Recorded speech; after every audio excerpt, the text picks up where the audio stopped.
Hi, everybody. Welcome to Coach Menachem Bernfeld tonight on this beautiful Sunday night, Nittel Nacht, where we can't learn Torah anyway, so we might as well be here. So Mordechai, take it easy on the Torah tonight.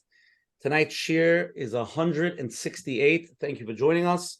Again, I want to first thank all the people that helped create this platform, all our listeners, our viewers, people that posted on the WhatsApp statuses, email around, tell people, friends about it.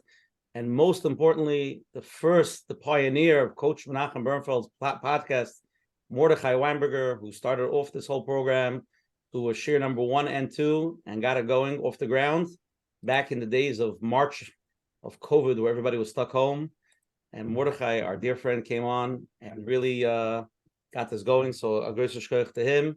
And he's such a big chassid. He comes back again and again and again. He just doesn't stop. So really appreciate it. Thank you, Mordechai. I think this is his 4th time on the show, actually. I think 4th, if I'm not mistaken. Again, so everybody join us tonight. Tonight's a very powerful topic, and it's a very sensitive topic. It's a topic that's very negaya pretty much to everybody, because everybody deals with difficult people in their life, whether it's personal or relationships that people have.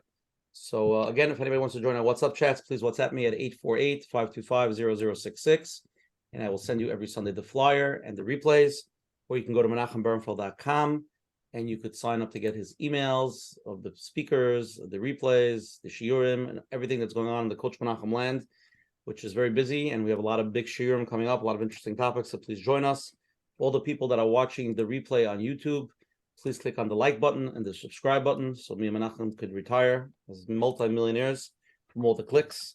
That is the goal over here.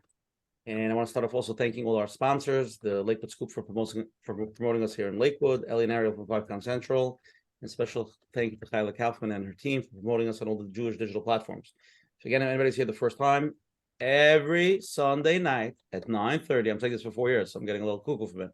Every Sunday night, 9:30, this Zoom ID, same Zoom. We have different rabbanim, different therapists. We have the best of the best, and please join us, be part of it. Join live if you could.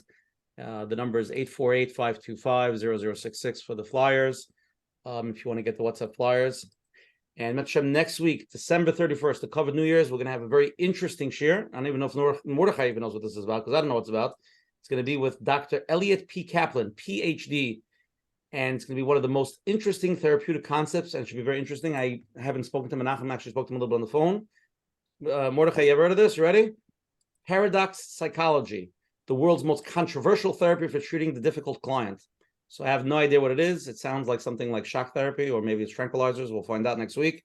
Please join us, because I really want to know what it's about and let people know about it. And then tonight we have the schus and the honor of having world famous therapist, speaker, motivational person, and just a great person, Mordechai Weinberger, with her once again. Who was, again, like I said, the pioneer of Coach Menachem, who came in to get the share going. And the last time he was on, if you remember, it was a very powerful share. God, it went viral. It was all over the place. So let's hopefully take it to the next level tonight and really get into it. Tonight's shir is shir 168. And for the shir 168, we brought in our CEO to give the gematria. Are we ready? Here we go. And Mordechai, you have to vote if the gematria stems with the shir.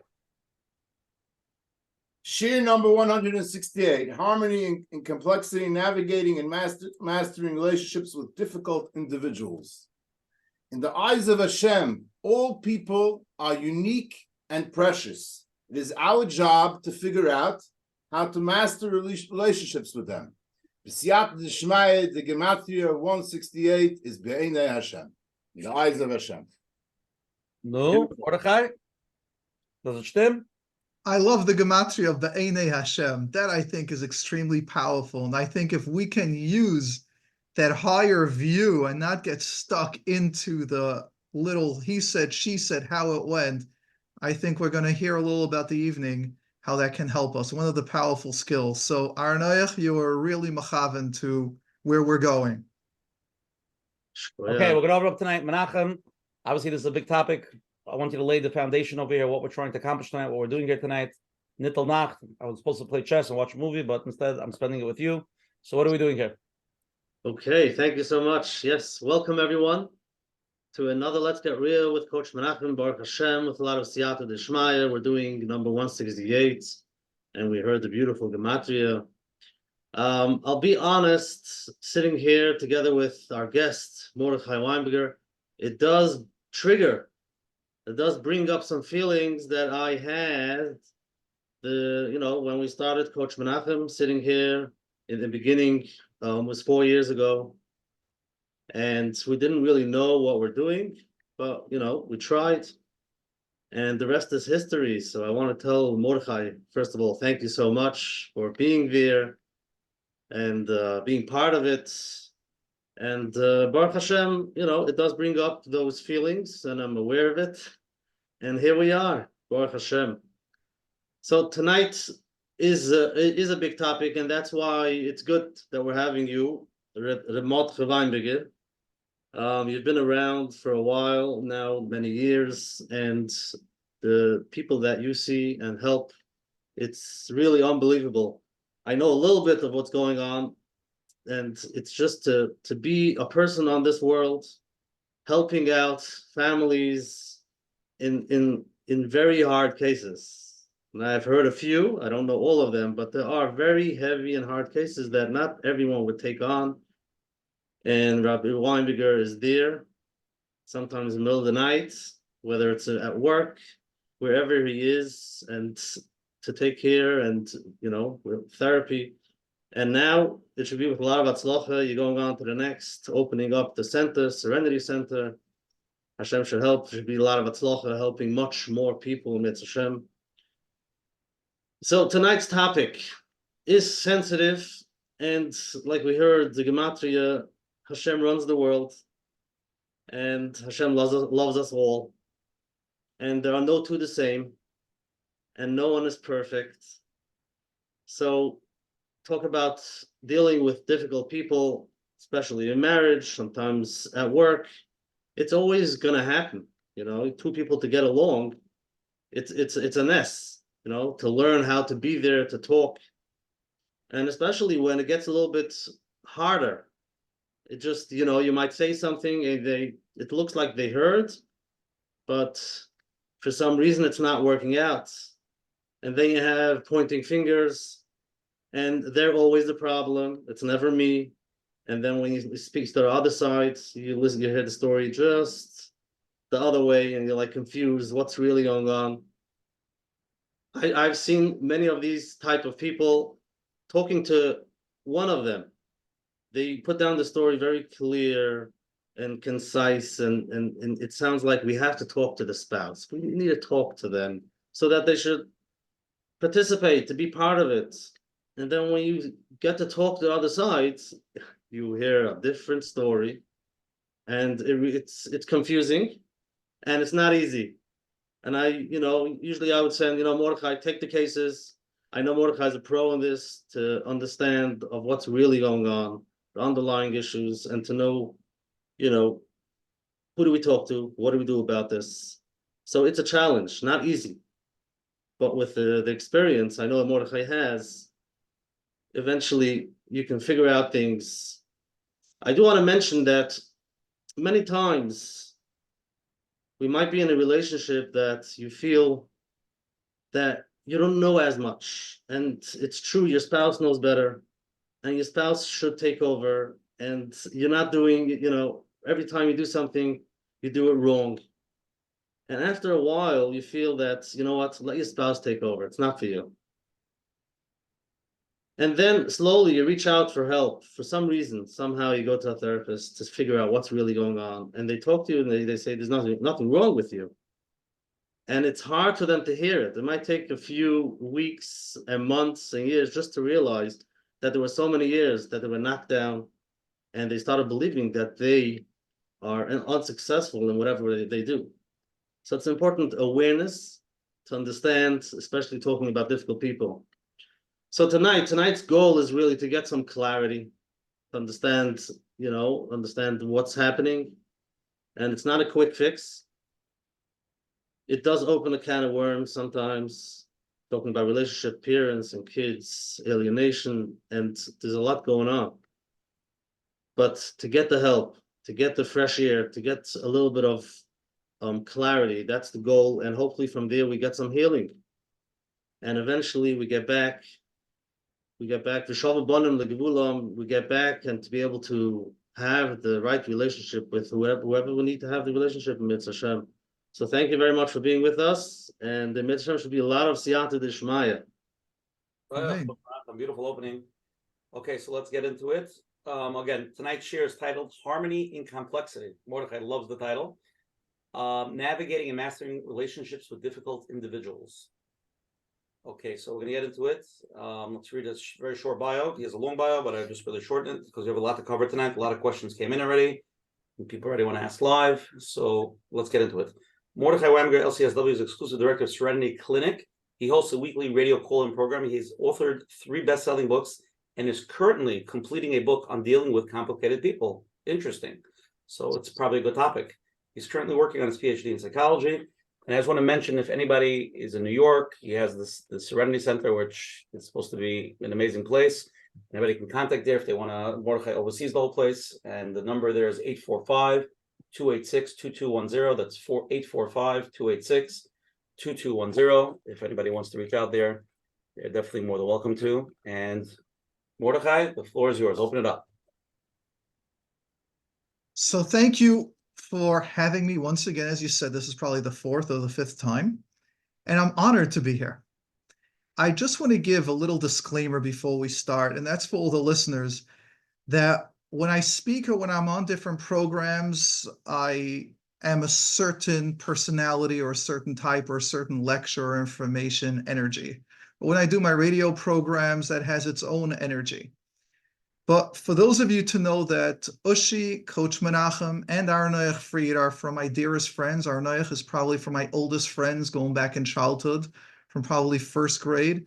And Ushi and Coach Menachem are from my closest friends. I am zeicha to have more than a handful of close friends that know everything about my life and that are my support. So if you notice a certain heimishkeit that we have, a closeness, a joking, a kidding, just realize this doesn't happen at all times. This is that we are very, very close. And so just keep that in mind in the familiarity that you're going to see that we are.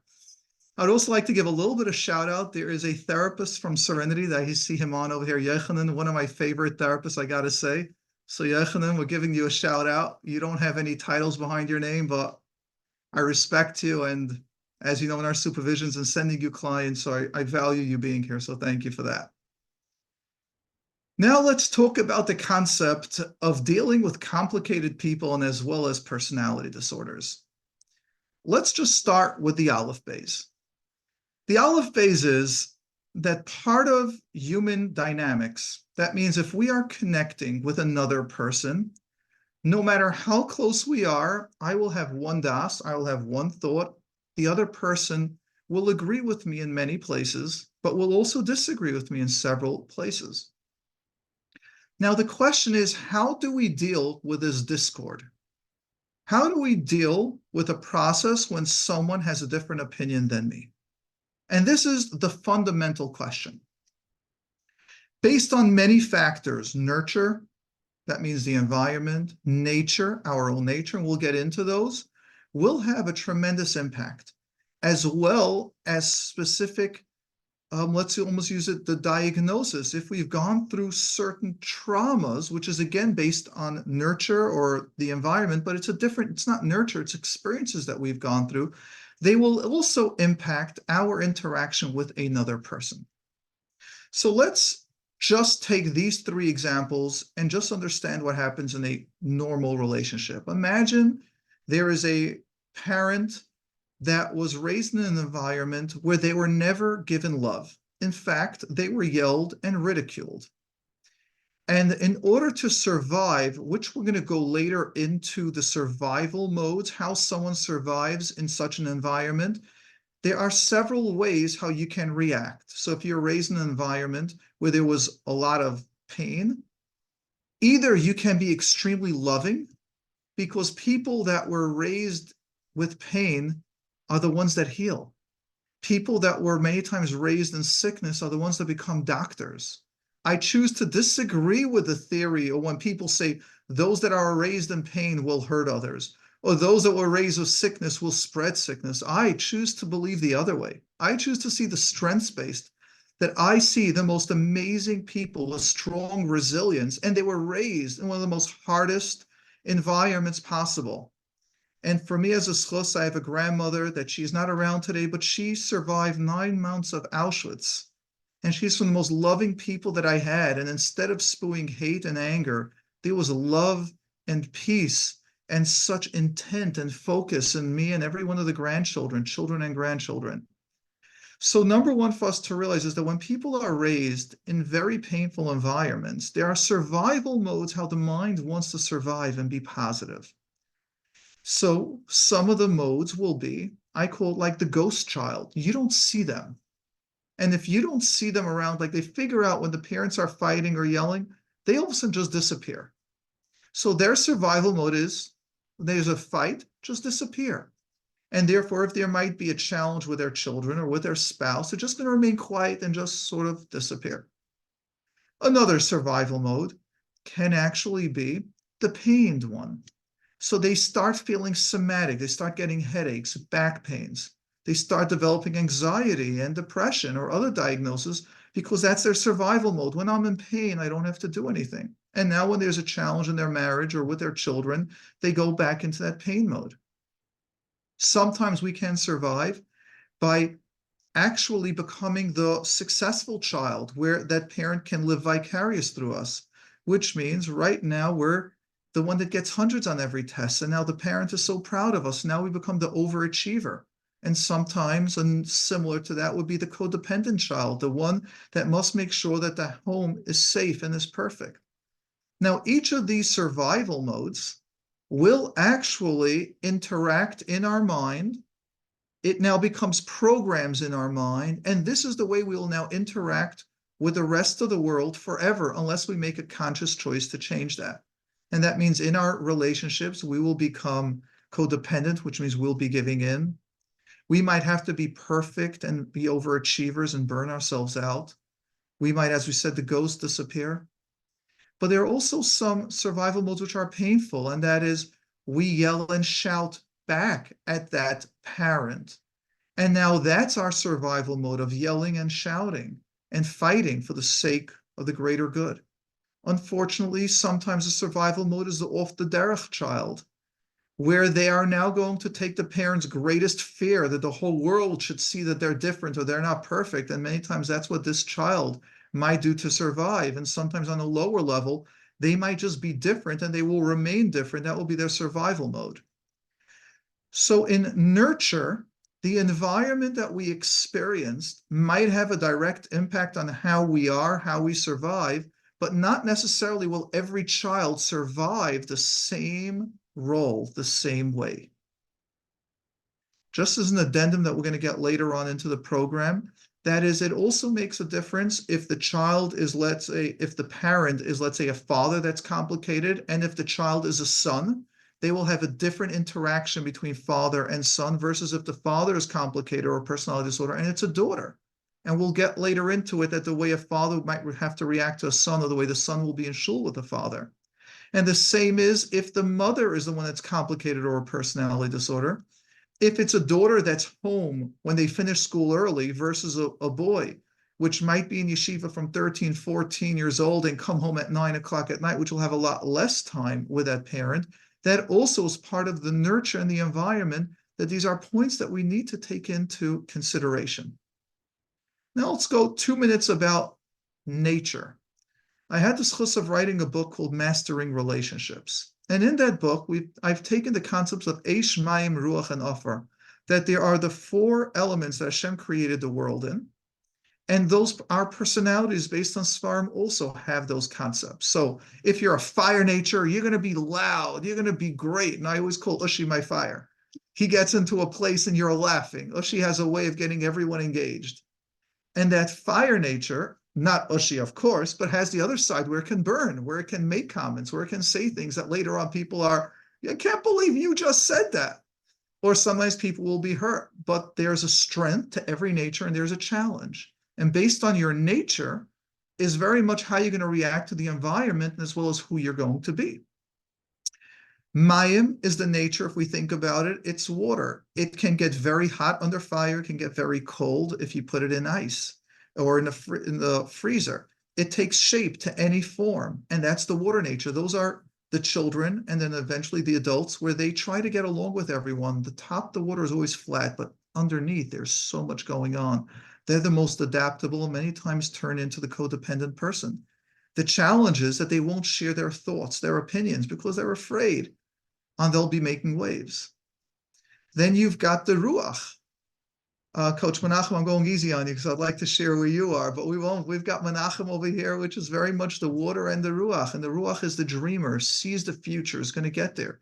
But very easy when things are challenging, we'll just take that mindful approach and be there and allow life to process and don't get overly caught up into the process. And then you've got Afar, which is think of a mountain. I am here. I am present. I will get things done. This is the manager that can have people stay 5 hours late and not get paid extra. And it's just part of your job. And they'll get the things done.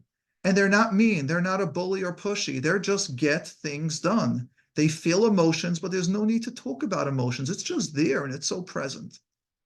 So that's the second palach. And then the third is just a simple one, is that we have life experiences that happen to us. And when that happens, it forms us and it shapes us.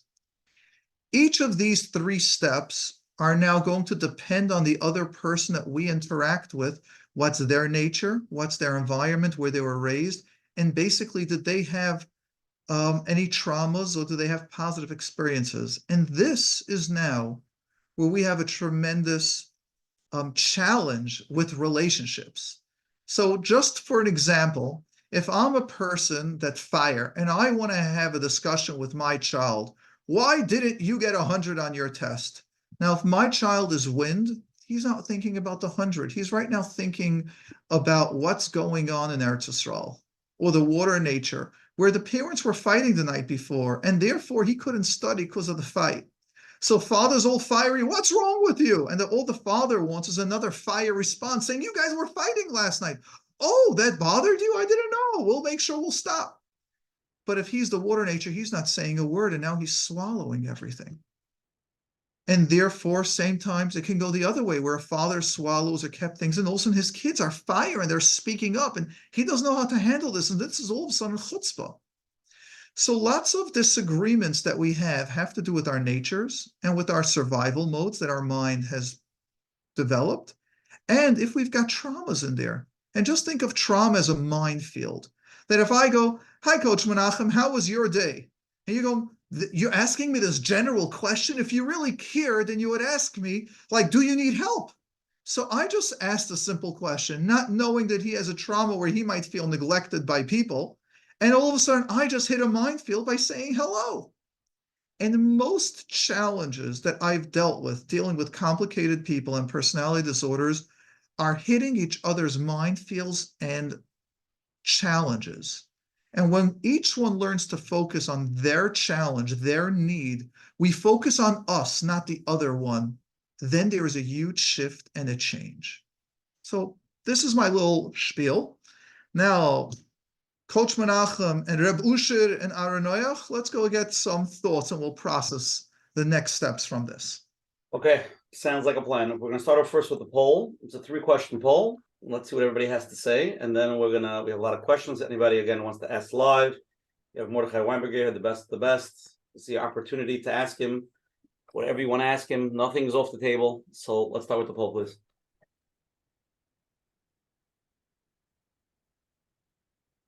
The big one.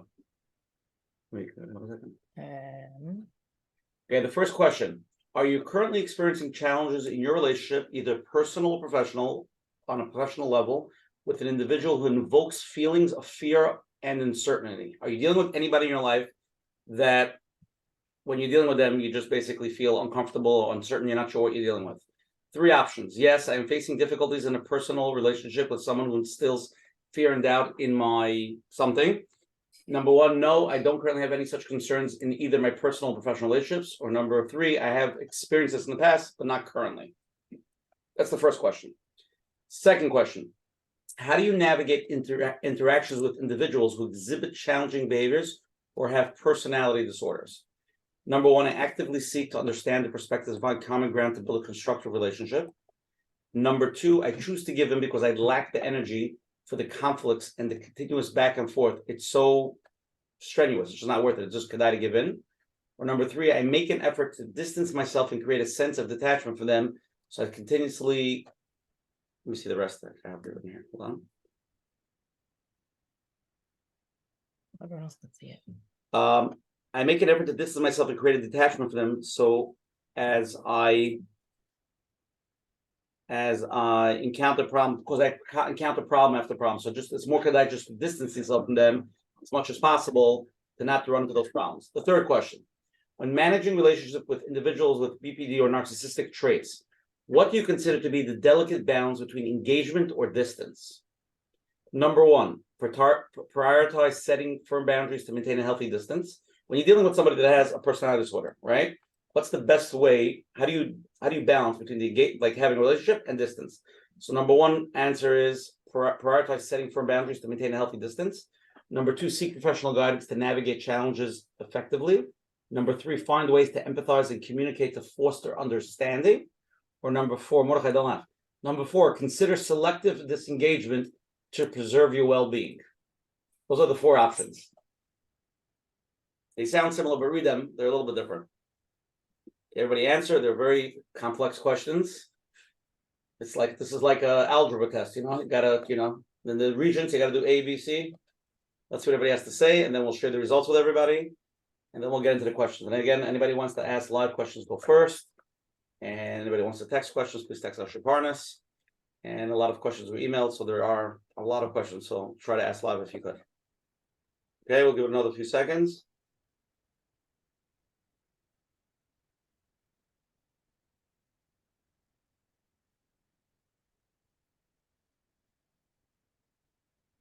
Okay, let's end it. Let's share the results. Okay, Mordechai, we'll go through one by one.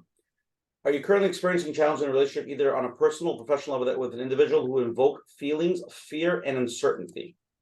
A whopping 63% say yes, I am facing difficulties in a personal relationship with who instills fear and doubt when they're dealing with them. So most people here tonight are negated to this parsha. 60% no, I currently do not have any such concern, such situations. 21% I've already experienced in the past, but not currently. So together, you have 85% of the people that are familiar with this, what we're talking about tonight. Any comment on that? I would like to tell that 15% that says that they don't have it. I would be questioning myself. I think Hashem has a fantastic power of always bringing someone in our lives that would challenge us, that we need to grow. So that 15% that you don't have it in your life, what I would maybe change that, what you mean to say is that you're not in fear about those people, but there are people that you need to grow and that you need to face it. And actually, after the poll, just before we take that live caller, I would like to discuss the pain, the doubt that we all go through when we have a complicated relationship, because even when you're sure that you're right, there's doubt that seeps in, and that's what I'd like to give you a little validation before we take the live callers. So for 85%, this is what I want you to recognize. Me, you, and everyone have someone in our lives that at some level will have us fear setting a certain boundary or limit or say what we would like. This is normal. And this is very common. You're not alone. And that's the point of this. Second poll, how do you navigate interactions with individuals who exhibit challenging behaviors or personality disorders? 90% I actively seek to understand their perspective. Move this down a little bit. I actively seek to understand the perspective and find common ground to build a constructive relationship, 90%. 70% of people I choose to give in because I lack the energy of the continuous back and forth. It just takes too much energy out of them. And 64%, Mordechai, 64%, these are big numbers. I make it an effort to distance myself and create a sense of detachment for them as I continuously the back and forth. It just never ending. Anything to say about the 64% of people over here? Absolutely. So the first one is that I would like to tell those 64% that the most natural instinct is fight or flight. Either you're going to fight the person or you're going to run away and avoid it. So Coach Menachem, if you can please help me out over here, as a close friend, I would say, what would you say about the concept that people would rather detach and run away? How does it impact their life when they think short term that they're running away? Are they really running away by detaching? So let's think about it for a minute. There are people who think that they're doing, they're in a regular routine, doing things that they want to do, and they don't realize that there's something else controlling them, something else or a different person around them that's controlling them. And because you don't want to get into that fight, or you don't want to do something that's gonna be hard for you, so you just let things the way it is, and then you tell yourself a story that this is who I am, and this is what I do, and I'm good, I'm fine. So then they can come here and say, no, I manage, I work things out, I don't get into a fight. But the one thing that we have to realize is that after a while, they can feel a little bit shut down, or like you said, they can start feeling somatic feelings, different things in their life. It's because they're not living their own life. They're living somebody else's, but they're not aware. So I think with tonight's discussion, we'll hear more about it to see, Let me understand something, Coach Menachem and Ushi. Is it possible that, let's say, when someone would divorce a personality disorder, that they just you think you divorce, you're done with them? Like, this is that third group. 64% of the people feel that they can survive, or they left the relationship, they left the job. Job is easier to leave. But what about when they're disconnecting from the parent, disconnecting from their brother or sister, disconnecting from their ex? Can they really leave that ex? Or if we're talking about when there's children involved, or do we need to learn how to deal with this? Ushi, what would you say about that? Well, that's a tough question. It's a very tough question. I think that in general and it's part of it's actually one of the questions somebody sent in, they just feel like getting divorced. They feel like that will be the easy way out because they just can't deal with it anymore.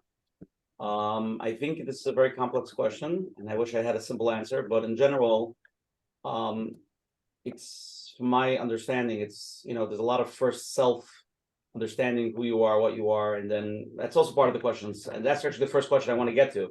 Let's put this on hold. I want to get the first question first, and we'll get to it because hold on. Let's get Coach Menachem, because I think this is an extremely important question. I want everyone to recognize short-term benefit that you might try to avoid the person, but if there is a relationship that you cannot detach, like a job, like you left the job, but if you're actually in a committed relationship on some form, it's a parent, a sibling, a child, an ex, because these are many times where the complicated relationships are coming up. You got to deal with it, and you got to learn the skills you cannot avoid, because they will be coming back and back, because the interaction is what's complicated. Your style and their style are clashing. And unless we learn skills, we cannot avoid it. And that's the biggest issue with mental health. When people try to avoid the anxiety, the depression, the OCD, or whatever else is going on, the spouse that stays in the marriage and is giving in becomes codependent. It is very sad to see how that keeps on playing itself over and over. So, Coach Menachem, from your mindfulness experience and all the coaching and all the programs that you've done, do you feel that avoidance, what would you share with our listeners, that is avoidance that possible? I think it's pretty clear for our listeners. The example that you mentioned of divorce, and there's kids, obviously you're always going to have to be dealing with the other side. And if you don't figure out, if we don't take the skills that we're going to learn tonight, it's going to be very hard. But talk about parents, kids, you can't just divorce. And obviously, if it's complicated, you have to learn the skills. You have to figure out how to. And it's not always that easy. Talking about whether it's mindfulness or with CBT or different things that we have from the therapy or from a coach, whatever it is. It's not easy, but slowly go get the help you need. So let's go ahead and give two little examples, and then we'll go there. So imagine there's always that sister that must have the nice room. Now, can I know her? You're zeicha to have 6 children, and that bigger room you're going to have for more beds that can sleep than when you go to your parents. and that sister only has 2 kids. And now you and your wife are upset that why do we have to have my kids sleep in the dining room and in the living room? And this sister has to have the nicer room because she will throw that fit. And the mother or parents are now stuck between their daughter, or that they know is challenging, but they want the family to be together. And now their son and daughter-in-law that's saying, we got to put our foot down. So trying to avoid the challenge, all of a sudden there becomes suddenly this huge eruption when everyone gets together on Hanukkah or for Shabbos or at a Simcha, because we tried avoiding it and then it exploded. Similarly, when there's a divorce, the amount of fights that happen, that let's just take a classic example. Husband is always sefloigen, never organized. And now the wife, ex-wife sends the kids to the husband for Shabbos, ex-husband for Shabbos, and now the kids come back Matzah Shabbos or Sunday, missing the clothing that the wife bought, missing a shirt. Some of the shoes, they came with slippers, forgot the shoes. And now it starts, I'm not sending the kids to your house with any clothing. Like, how are you going to send them? Send pajamas, it was washed. And now there starts being fights over the most simplest thing, and the old patterns keep on coming up. How about classic again in a divorce? One is always punctual and one is 5 hours late. So now they're supposed to pick up, the husband's supposed to pick up the kids from the ex-wife at 8 o'clock Thursday night, and she already has plans to go with her friends at 8:30. And the ex-husband, and then he's not showing up, not at 8, not at 8:30, not at 9, and she's texting, and she's getting upset, and she sends him a message right from early Thursday morning, make sure to be on time, and he's thinking, I divorced you, I don't have to take this attitude from you anymore. And this challenge that's going on, if you're trying to avoid and not face the issues, are just going to be creeping up over and over and over. Let's go to the third poll. Let's really get into it. When managing relationship with individuals with BPD or narcissistic traits, what do you consider to be the delicate balance between engagement and distance? So it's an interesting poll. So 22% say prioritizing setting firm boundaries to maintain a healthy distance. 90% seek professional guidance to navigate challenges effectively. 30% find ways to empathize and communicate to foster understanding. And the number one answer, 48%, is consider selective disengagement to preserve your well-being. Once again, the solutions are avoiding. And if we try to selectively disengage, you're not learning the skills to engage, and you need to engage. And the skills that you're using with this complicated person is a survival tool, how you're going to deal with other challenging situations. Can we listen to the statistics? And we've got over here a couple of hundred people on right now, 500 and something plus people on. So if we're assuming that 50% survival mode is disengaging and 60 and 85% are trying to avoid it, or we're afraid of that, can we realize the challenges that we're going to have as this develops? So we got to learn the skills, and we're going to get there soon to the skills, how we deal with it. Now, as you said, Oshi, let's get some live callers on. So raise your hand. Yeah. Let's go ahead. Okay, here we go. Let's unmute them. Okay, unmute. Hi. Hi. That's me, right? Hi. Yeah. Yep. My 1A. Hi. Yeah. No, so my 2 older boys, I have 4, my only boys. My 2 older boys, since they got married, will not come for Chagim. They want to go to her side. They don't want to come to me. Any excuse under the sun, I'm annoying, or there's not enough room, or whatever. So my husband says, look, I'm not going to beg. We're not estranged. At least we're, I could see the kids when I want. I'm not going to beg. I spoke to my Rav. I spoke to many Rebbeim. I reach out to a lot of people, and they say one word, mavater. So I'm torn. I don't want to be a pain in the neck. I mean, thank God. Thank God they married from girl. They are good. They are good, but they have a problem with coming home. It just, they don't want to come for Chagim, and I'm hurt. But one of the daughter-in-laws is not nice to me. It's not about you. Don't take it personally. Chutzpahdik. I know I went to many Rebbeim talk about, many Rebbeim I listened to talk about Kibud Avayim, but then others say, forget about kavod. The mitzvah is their mitzvah. It's their problem. Don't worry about Mida Keneged Mida. Just want to get along with them. So I try to be Mavater. I don't know. I'm torn. You don't want to be a pain in the neck. You want a relationship, but yet on the other hand, you're hurt. But I just in my mind, I try to silly. I read Zera Shimshon and Laws of Lashon Hara to try to a segula for for Yeshuos that maybe Hashem will answer my prayers. I just want a good relationship with them, but they're just holidays, Chagim, off limits. Nah, so I don't ask. My shul Rav said Mavater. You get Yoter with Mavater. So to engage with them, my younger two is not a problem, but these two, they're just not interested in me saying, I'm really hurt. They don't want to hear it. They're not the little boys that I raised.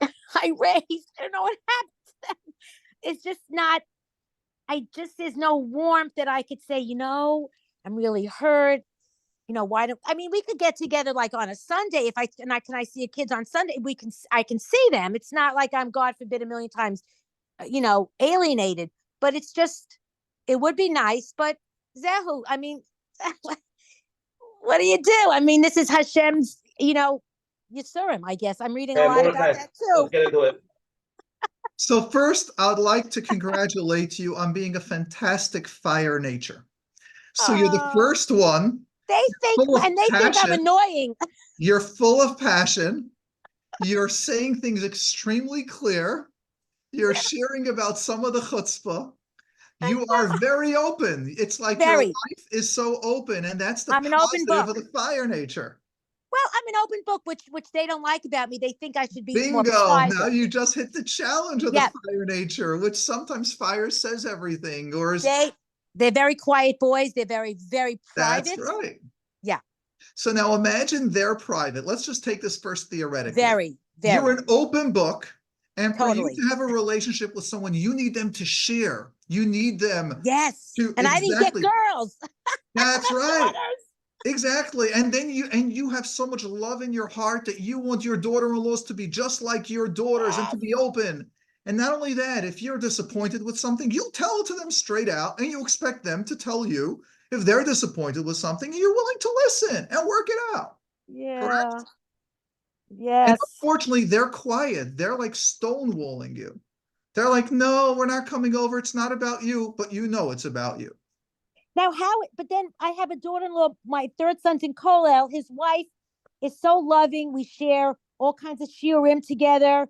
She calls me. She FaceTimes me with the baby. The other one never did, ever. She's very cold.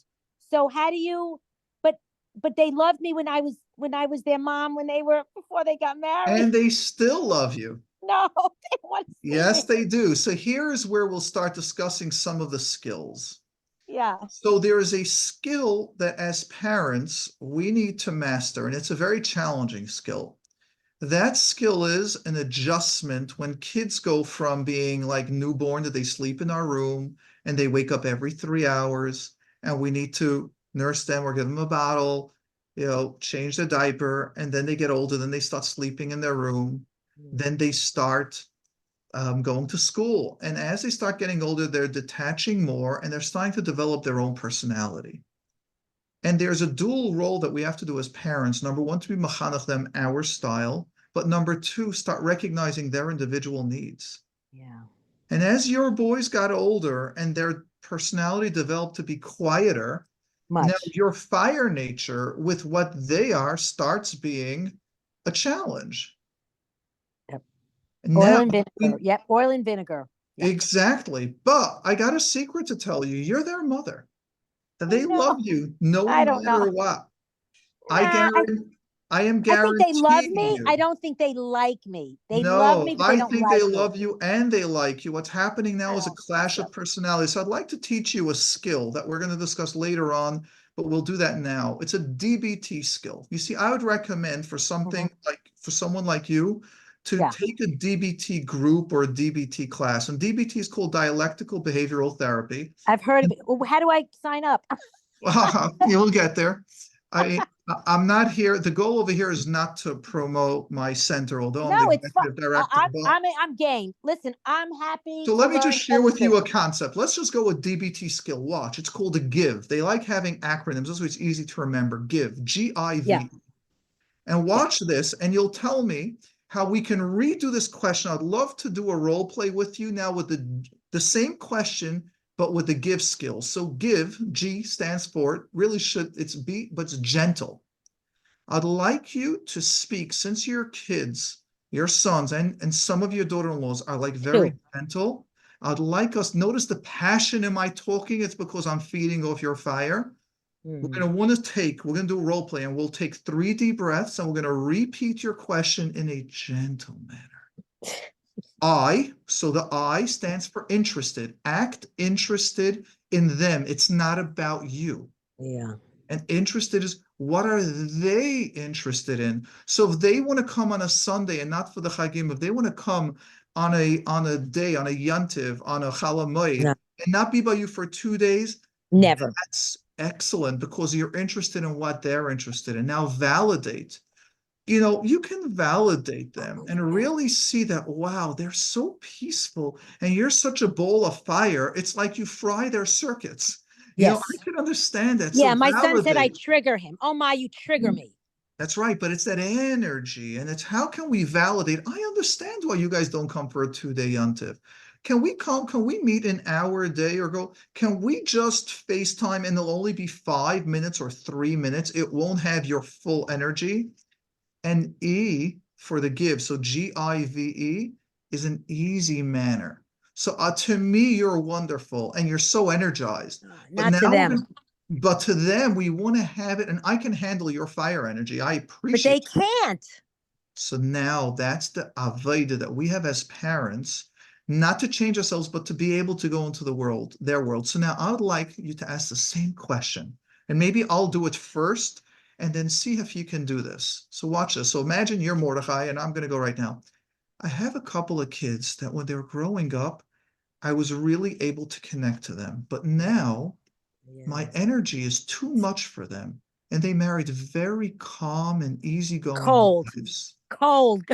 That's not validating them. No, validating means you understand their view. You just challenge their view. I'm validating their view. Validating is saying they marry girls that are very calm, and nothing really gets the Richter scale going. I do. No, your fire is pushing them because you need more. They don't like my personality. Yeah. No. It's your fire. And we're trying to teach you how to control the fire. Could you imagine you want to cook something or you want to bake something and your stove is set to 500?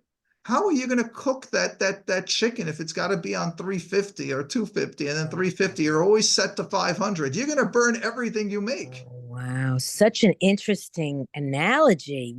Brilliant. Yeah. So right now, I want you to know, I like your oven of 500.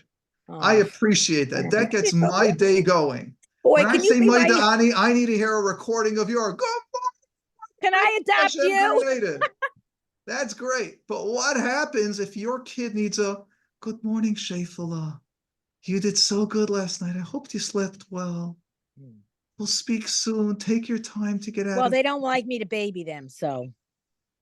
I wonder how you baby them. I wonder how a fire baby them. Shefala, do you want to eat? Do you want to drink? I think you should get up. Can I get you your shoes? Can I get you a socks? Yeah. Come on, it's getting late. Yes. I think your babying is still fire energy, and that's why we're trying to share. So the give skill is about gentleness, and it's something that you practice over and over. And we practice on your tone. We practice on your relationship. We practice on the words that you use. Coach Menachem, what would you say about mindfulness or anything like this? How would we help a fire energy balance themselves? Well, first of all, it's amazing that she's ready to take your course, which is great. And I'm open to anything. And you have to listen.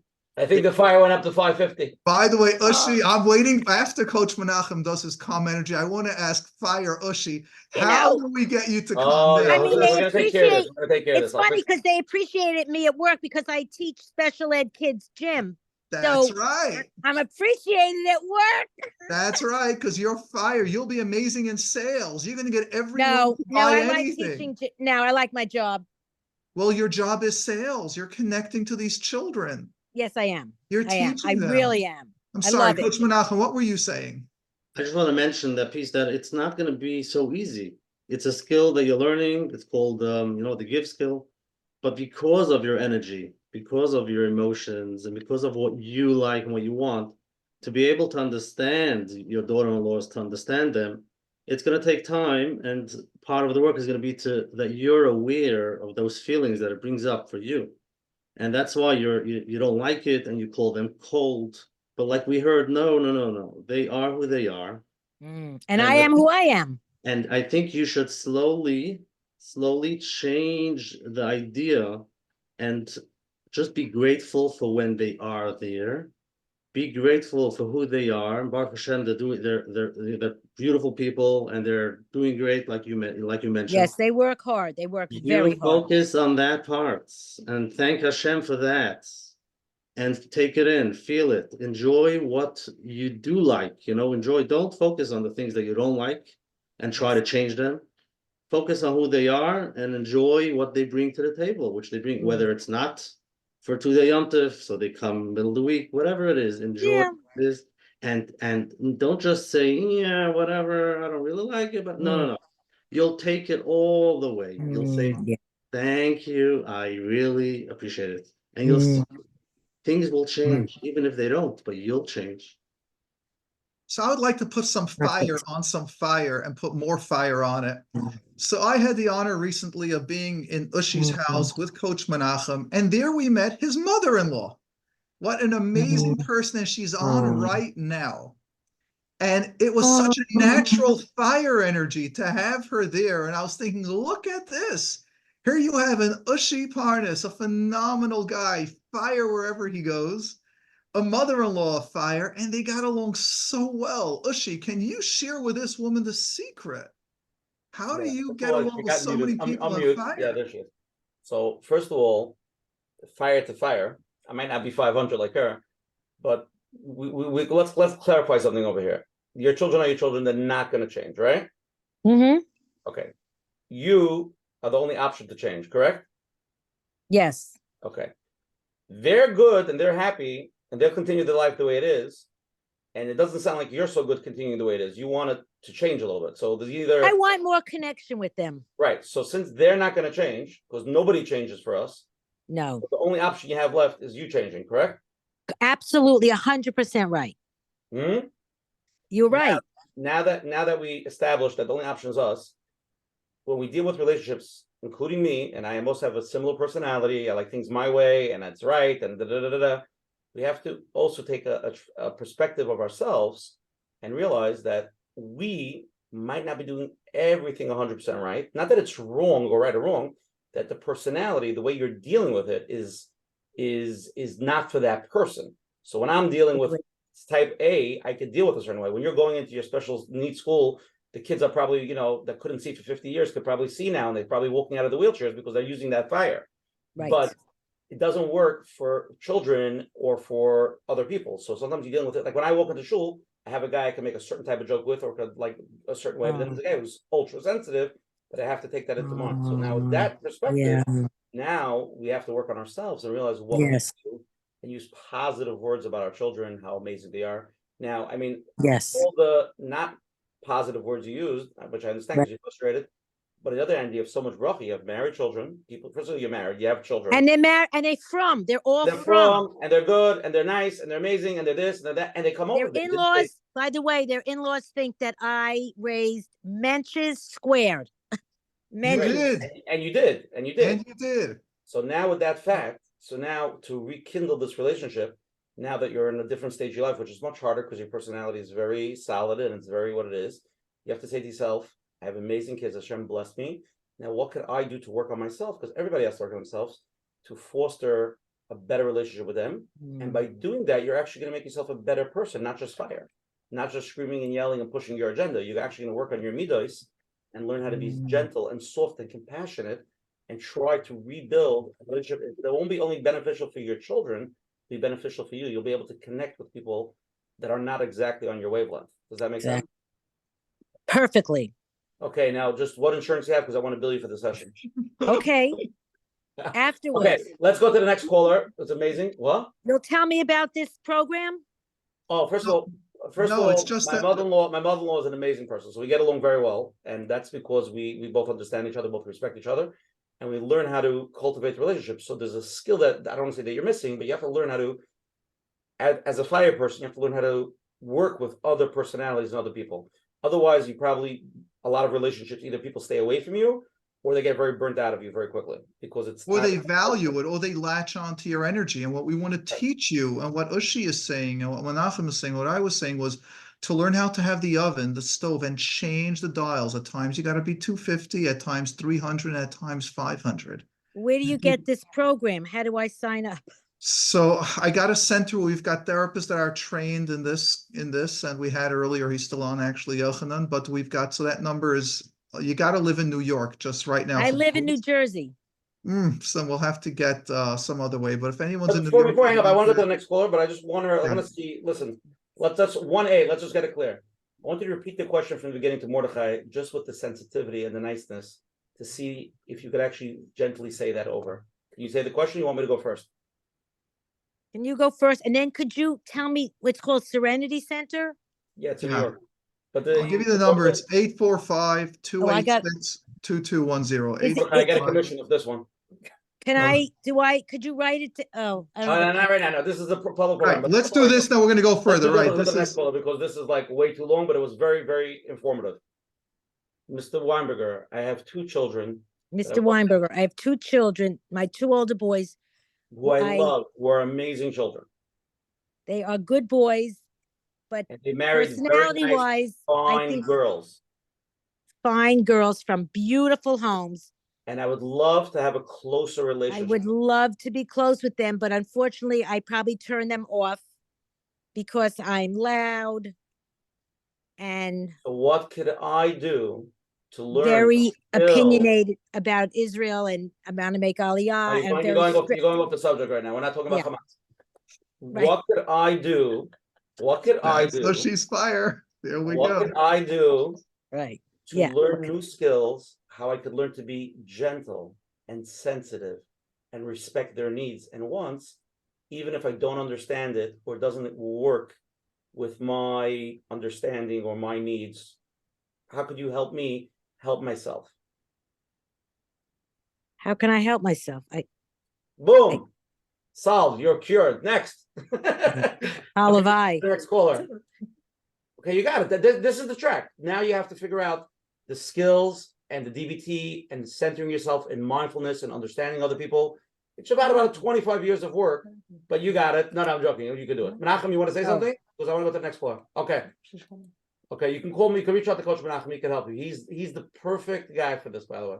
Just saying, he's Mr. Gentle. Okay, thank you very much. Thank you. You're welcome. Okay, let's go to the next caller. Okay. Mordechai, that segment, that was the whole share. Okay, let's go to the next one. I'm mute. Hi, how are you? Good. Okay, you have a 20-minute cap. I'm just letting you know now. Okay, real quick. So my husband was diagnosed 15 years ago with bipolar 2, and I raised a bunch of children. Really, he was on very, very heavy medications, and so really, most of the time when he was able to work, he was just really tight, after work, or when he was working, he would be working, but when he'd get home, let's just hold on a second, just for all our listeners to know what bipolar 2 is. So most of the world does not know when we think of bipolar. So let's just explain bipolar and then what bipolar 2 is. So bipolar, the example that I give is, imagine a thermostat that keeps the temperature of the home set between, let's say, 72, which is very hot, and let's say 67, which is pretty cold. But that's the average where the person would keep it, or even 71 to 68 or 67. But bipolar is that all of a sudden, for some reason, that thermostat isn't working, and now it can shoot up to 80 degrees, 90 degrees, or then it could go down to very cold, to 50 and to 40 degrees. So that means the thermostat goes from hot to cold, and it's not in that regular balance. We call that mania or depressive. And medication helps balance that. Now, what they realized is that there's also something called bipolar 2. Now, you can have something a one-time manic or one-time depressive. I don't want to go into the details of it, but that is the basic concept. So the medication to treat that high mania and the low of depression is different than you would treat, let's say, anxiety or OCD. Now, what they also realize is there's something called bipolar 2, which is not as extreme, the highs of 80, 90 degrees the heat, or going down to 50 degrees, but it might go down to 65 or to 60, and it might go up to 75. And it looks very much like ADHD. And a skilled clinician or a skilled psychiatrist will be able to recognize the difference between ADHD and bipolar 2. And one of the big differences, the medication-wise. So medication that would treat ADHD would actually be terrible for bipolar 2. It will exacerbate the whole problem. So this is just a short version. I just need to give a waiver. I'm a social worker. I'm actually currently completing now my doctorate in psychology, but what I'm sharing with you is medication-wise. So therefore, you always need to run this by a doctor, what I'm sharing. But after being in the community for over 20-something years and working with doctors, so I have some basic information. So please don't take this as this is the reality and this is going on by you, but this is some of the basic information of understanding bipolar classic and bipolar 1 and bipolar 2 and ADHD. So now that we've given that, now you could go ahead and share. So your husband was diagnosed with bipolar 2, which is a bit more of an extreme ADHD. That's how it appears on the outside. Yes. So unfortunately, the medication that he was given really just, created like a flat affect. Obviously, beforehand, he had a great personality and he was doing a lot. He had a big business and all that.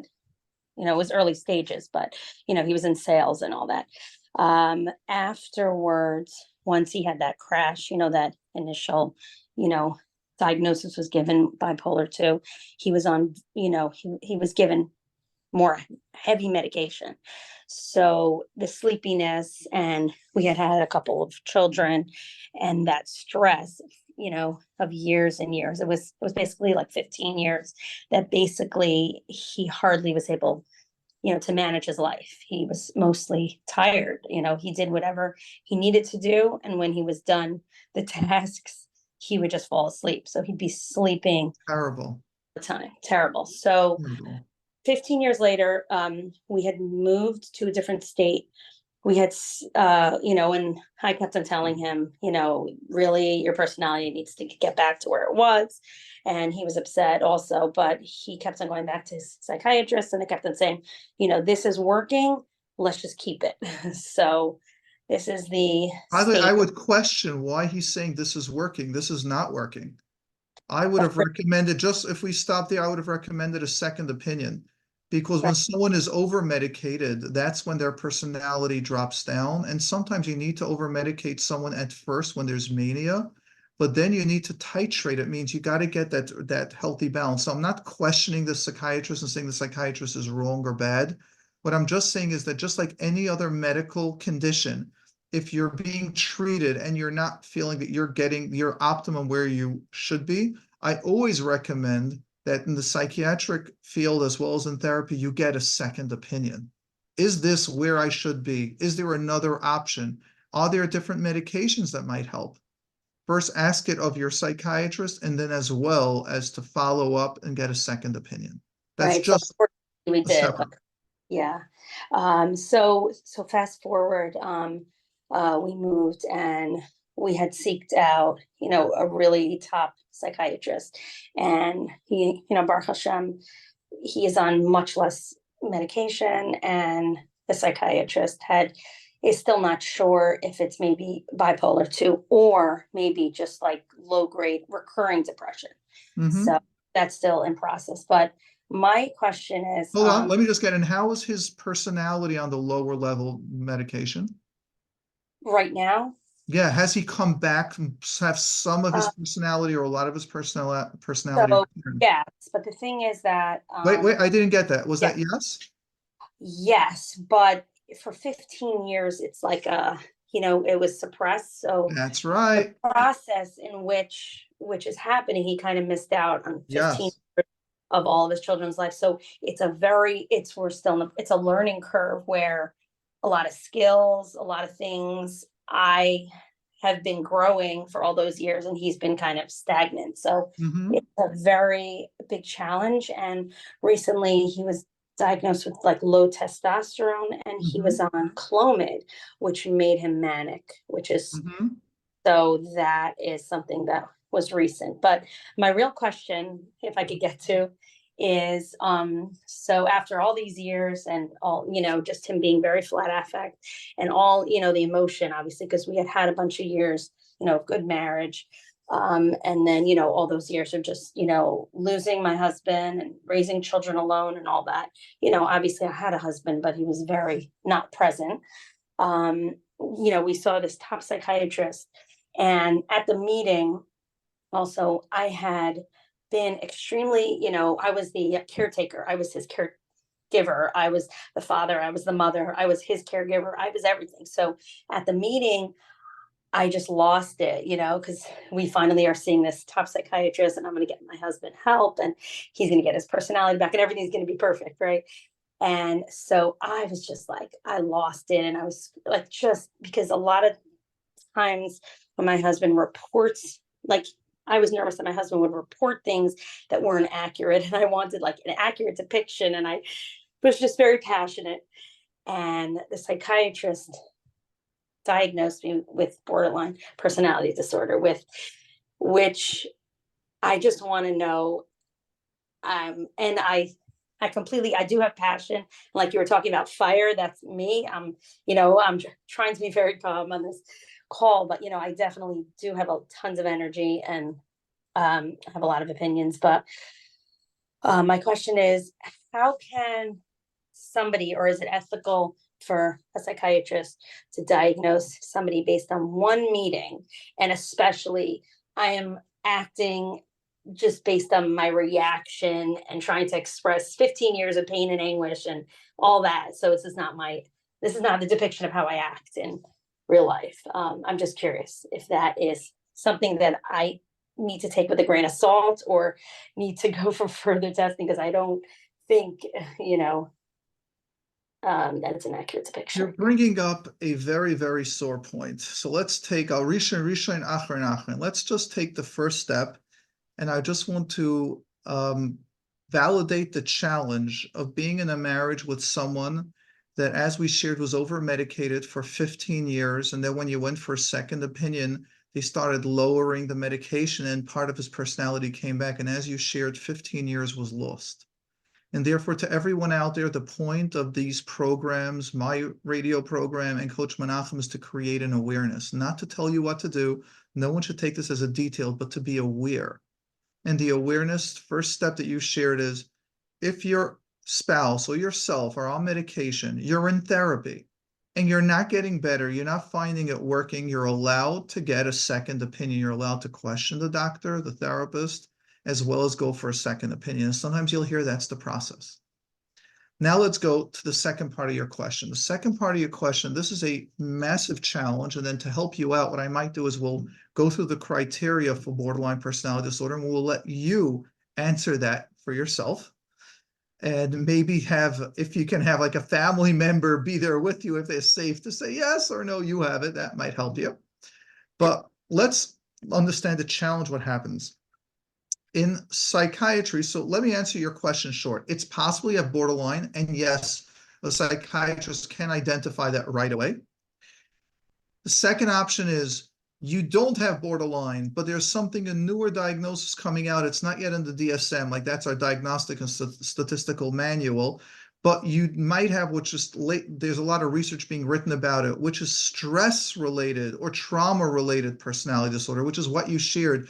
You are acting in such a not professional manner out of frustration, out of stress, but that's not appropriate for the setting and for the way that was there. So there is this conversation amongst therapists and research papers being discussed right now, that trauma-based personality disorder.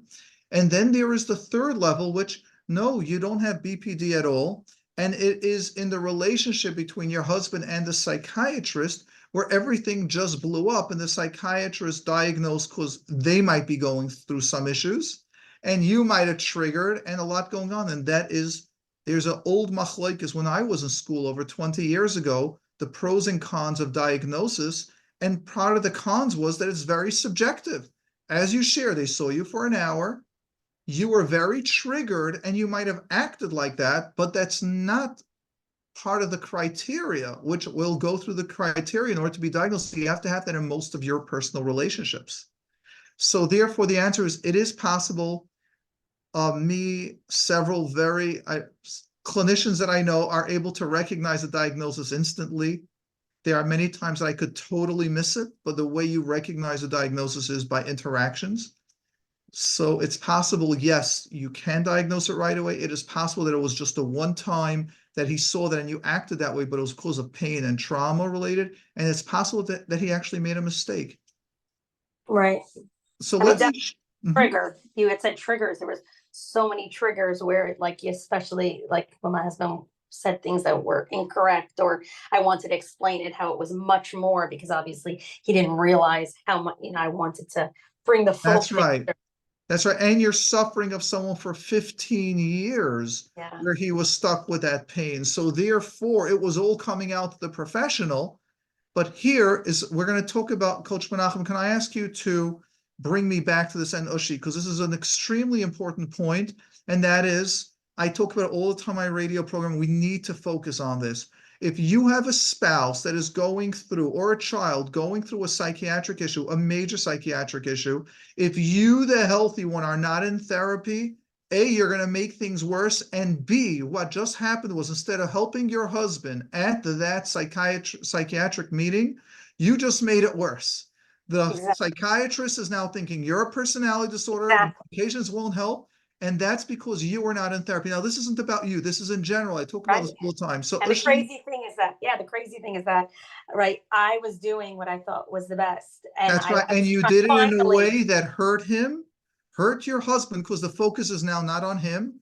It hurt you because now the psychiatrist thinks it's you. And your husband might now go around saying, you see, even the psychiatrist said my wife is the problem. And we just prevented everything. And all that is because you were not in therapy, how to deal with your stress and your frustration of 15 And not only that, they say, bipolar 2 is nothing. Borderline personality disorder, that is the worst. You can't even treat it. So you're even much worse. That's right. Menachem, what do you say to this? We've discussed this, and then Coach Menachem, and then, Oshi, and then we're going to go into the concept of diagnosis. But what do you say to the concept that we've got to get the healthy spouse in therapy? Can you share that, Menachem? So that's something, again, for tonight's program, when you're dealing with difficult situations, difficult people, and like we heard before, the first question, we try to fix the thing outside of us, the person that's sitting on the other side of the table, the person that you're having a relationship. Sometimes you might think it works, but what you always need is to have someone to help you with your situation while you're dealing with your spouse or with your child, parent, any situation that you're at work. So yeah, what you're bringing out, Mordechai, is very important. And it like we heard, 15 years, not easy. And I wonder how you managed all those years without going. Yeah, especially since I was working too. So, I didn't have time to really go for help. Yeah, so this is an important piece, and especially for those who don't have time, don't wait.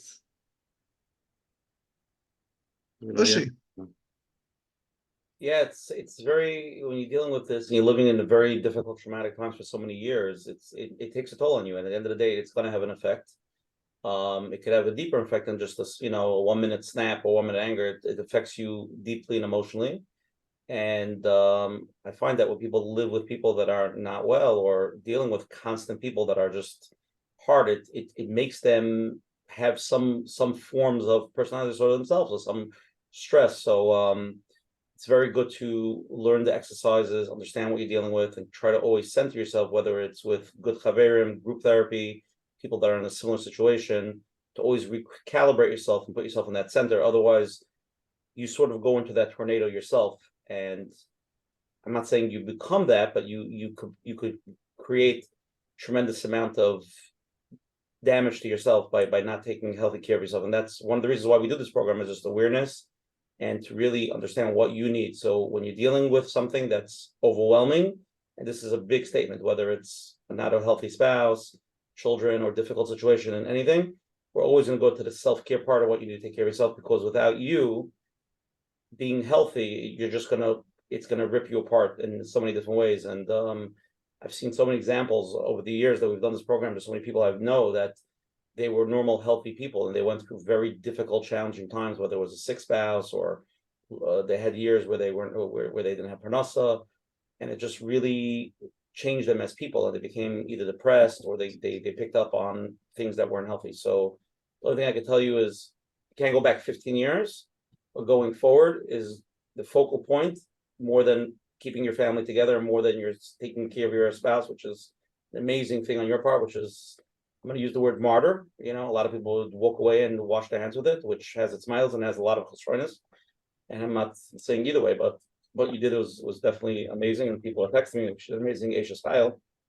But at the same point, I'm very anti-martyrism. I don't know if that's a word. I hate people that give up their life for anybody without Codependency. Codependency, yes. So I feel like very strongly anybody going through anybody who going through anything, specifically, especially dealing with a spouse that's not well for so many years, you need a really support group, and you need a group of people to talk to and to let out and to be close with and get the constant chizik. Not that that solves the problem, but it recalibrates you, again, back using that word, to center you back into that healthy place, so you as a person stay healthy for yourself. Agav, that will help for your kids, and Agav, that will even help for the person that's not well, because when you fall into that tornado, you're sort of going to be swept into the middle. That's just my unprofessional opinion. Thank you. I appreciate the compliments. Thank you. If you want to explain off air what codependency. So anyone that takes care of a sick spouse is codependent. And my other question is just, how do you think, what steps should I take in order to determine if I do have borderline personality disorder? I just want to put this to rest, because it's been a Well, the first thing is, you're already asking the question. 90% you don't have it. That's first of all. I know, but it's a big issue between me and my husband, because he keeps on bringing it up, and so I'm supposed to electively go. I don't think I have any psychiatric disorder. I'm raising a family. I'm working. I have friends, and I read, I do lose it. I used to lose it, and I actually took steps to decrease my stress. I work less hours now, and I'm much calmer, which is one of the, losing yourself, I think, is one of the what's the word? Yeah, one of the traits. Criteria. Personality disorder. But so yeah, the question is, if I should go and how I Let's go into codependency. And can you explain to me? So codependency means when I am trying to save you on my own expense. So I'm the one yelling and screaming now, like you went to a psychiatrist and you sounded like the one that had a bigger issue. So codependency is when you're helping someone more than they're ready to get better, and it's on your expense that you stop functioning. You're the one that's angry. You're the one nervous. You're the one frustrated. You're the one worried at night. How's my husband going to get better? You're not sleeping, but he's sleeping wonderful. So you take over other person's responsibility, and it's impacting you. And you're saying, and you want to be respected, as Ushi used the word martyr, for martyring yourself. But meanwhile, no one's respecting you because you're hurting people. So I'll give a classic example. There's a personality disorder where the husband's going to yell at the children and almost hit them. So instead, the wife yells at them first. Come on, guys, you have to clean up. Don't you know Tati's going to be furious at this? So now they're hating their mother because she's yelling and screaming because she's trying to protect them from their father. So you end up hurting yourself physically, mentally, emotionally, and with relationships, all because you're trying to help everyone and you're hurting yourself. That's the short version. And the reason why it's called codependency is because when we ask you to stop, when you go to therapy, you get educated to stop, you can't. And that's where the therapy comes in, where you're stuck in that process. Like you said, you don't have time to go to therapy for 15 years, but you did have time to overwork, to be exhausted, to be burnt out, to get frustrated, for your husband to be ill. And had you gone to therapy 45 minutes a week, the therapist might have told you instantly, something is wrong with your husband's medication. Something is wrong with the dynamic over here, and you might have instantly or within 6 months. This isn't a blame to you. This is just sharing the importance that codependent people are martyrs, that they take care of everyone but themselves, and therefore the situation still stays. Had you taken 45 minutes a week, taking care of yourself to a licensed professional that could identify the patterns, you very likely would have gone to another psychiatrist earlier. You very likely would be taking time for yourself and do self-care and make sure that you have your happiness. And you will find yourself in a completely different interaction. And that is actually how we get out of challenges with people that are complicated. We need to identify our codependent process, our codependent dance part in this dance. So I shouldn't take care anymore. Notice the all or nothing thinking. That's classic. So that's another skill that we do in DBT when someone is dealing with complicated people. So let me just share with you this skill. It's sort of shades of gray. It's a CBT skill that DBT has borrowed or utilized it. And it's as follows. One extreme is take care of him as you've done till now. The second extreme is don't take care of him at all. Now, could you give me 3 more solutions that will be between those 2 extremes? Take care of him sometimes. Yeah. There's When 3. he's down and he asks for help and you go, sorry, I can't. How about you go on vacation, without him, and you have time to recharge? You'll see, I can't go. I can't leave him. What's going to be with him? So in therapy, we start teaching you the shades of gray, as we call it. And we also do that in numbers from 1 to 10. People are used to either a 10 or a 1. And we want to teach you the 4, 5, 6s. Now, it's almost impossible to do it alone when you're in the situation. Right. So, sometimes it's easier just to say, like, I'm done, That's the extremes. And that's what we did the poll, that 85% felt they're in fear and 65% run away. But if you're married and you don't want to leave him because he has a challenge, now he's ill. What type of a wife leaves a husband that's ill? So now you're stuck. And now you start resenting it. Now you start being codependent. You start forcing him and pushing him because you want, for your sake, to be free. You want him to be healed, and you're wanting it more than him. And now you start acting in ways that you don't want to act. That's codependency. I'll just share with you one of the saddest stories is when people are in abusive relationships. Years later, the wife, generally classical, just take the classical situation where the husband's like the abuser and the wife is the one that's the victim. Usually these wives, the kids blame them later on after 20 years of being in that abusive relationship and they're staying for the children tell them, Ma, we all knew Tati was ill, but why did you allow so many of those behaviors to happen? Why didn't you stop it? Why didn't you protect us? And she says, I'm just doing the best that I can. And it's such a stab in her heart because she's done more than she can. She's given up on vacations, on peacefulness, on her life, on friends, on going to her family, all for the sake of the kids, and then they blame her. And the answer is because it was codependent. There's a strength that you could find a balance, how to be in the relationship, but start setting your boundaries. Smile, happy, go out once in 2 weeks with friends, whether the spouse likes it or not, whether the kids are happy with it or not, and you'll come back a different person. You'll find those changes when you break that cycle. So first suggestion for you, whether you are BPD or not, is get yourself into therapy weekly. My passion of opening up a center was, as Ushi and Menachem know, the guilt that I feel for the prices that I charge. I know I shouldn't. And that was my passion in opening up a center that could be covered through insurance. So I want people to know out there, whether you're in New Jersey, whether you're in New York or in any state, there are centers out there. Today, we have a huge network of from therapists that you can go to. Go there. Covered by insurance, go there. They might be the best. They might not be the best. It might be the best match for you. Go start the process. Now we'll go. What about the diagnosis? Now we'll go straight into that. So I need over here Ushi and Coach Menachem to teach it. I will say it clinical language, make it simple.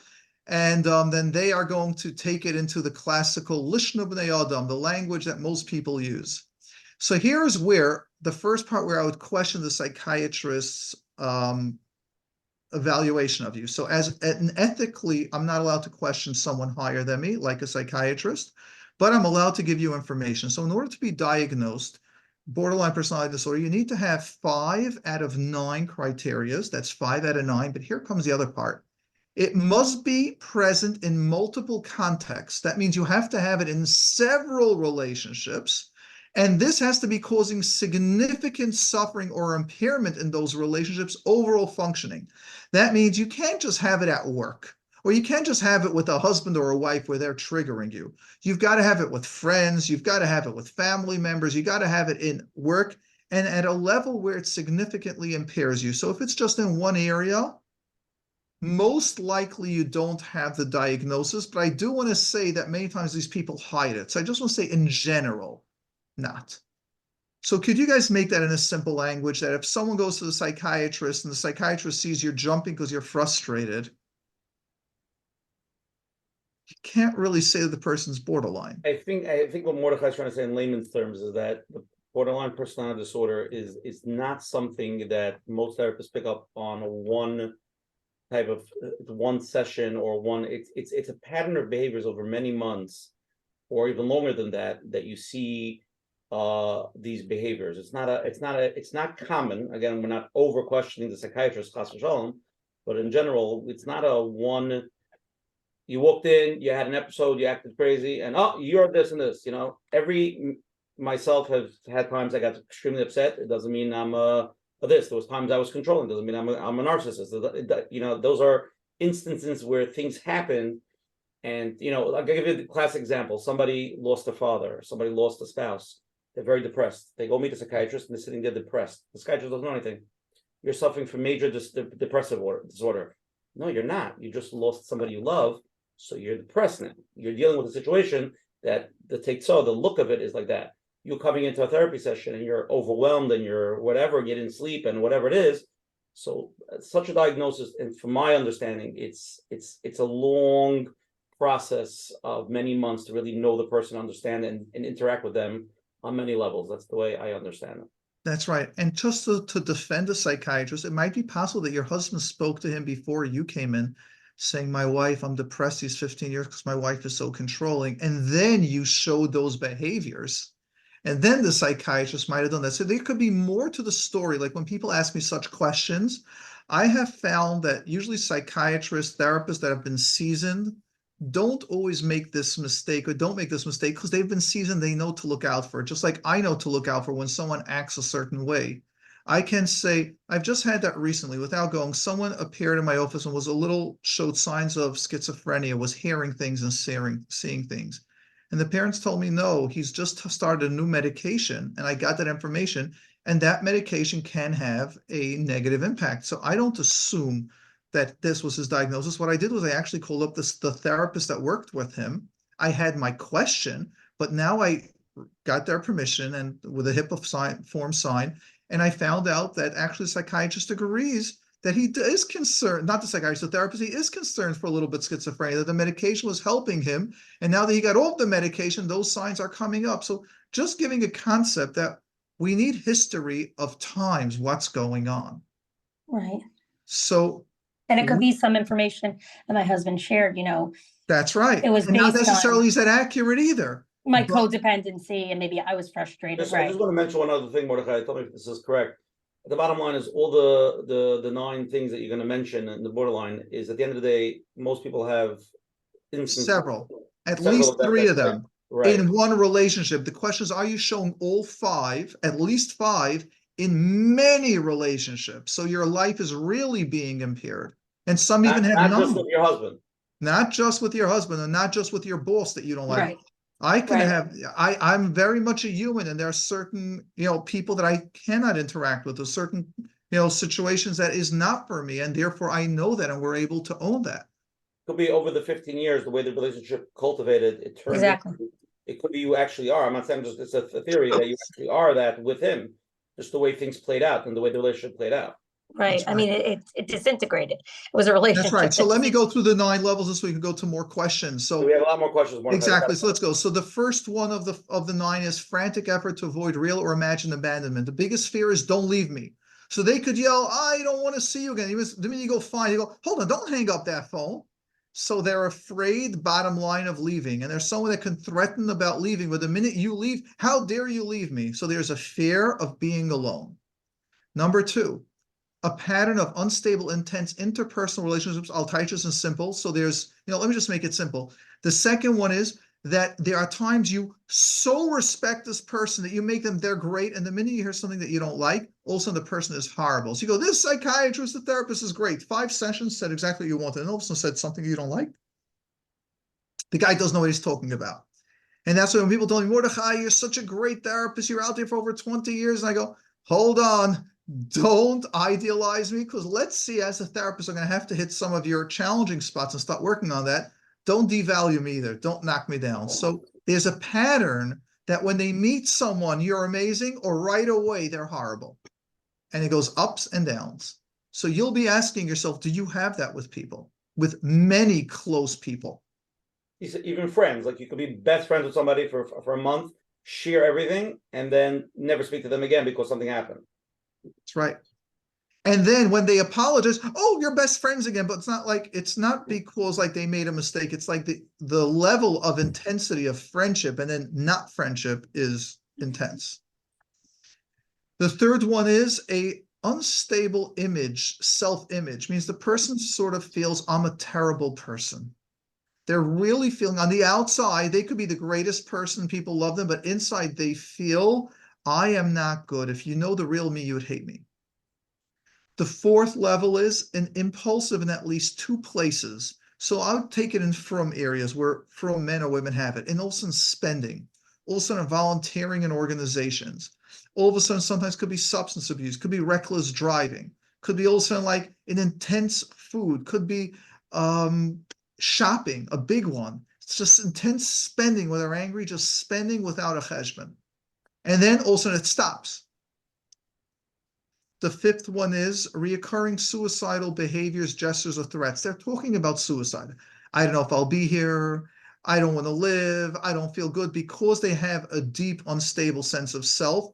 There's a lot of talk about not being around. I don't want to live. You don't like me. No one cares about me. And sometimes also self-mutilating, where they would hurt themselves, cut themselves. So it doesn't have to be on the suicide level, but because they're in so much pain, there's a lot of talk around that. And they also get people to do what they want by threatening that. That's how many times people get codependent, by that, saying, if I leave the person, they won't be around. How could I do that? And that's where their therapy of the person gets the codependency.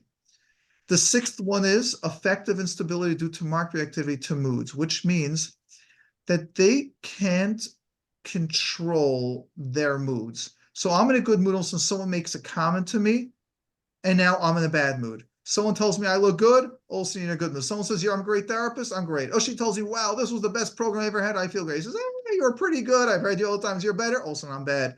Any comment that someone makes will all of a sudden Let's clarify the one big difference between bipolar and BPD is that the borderline can have this multiple times a day.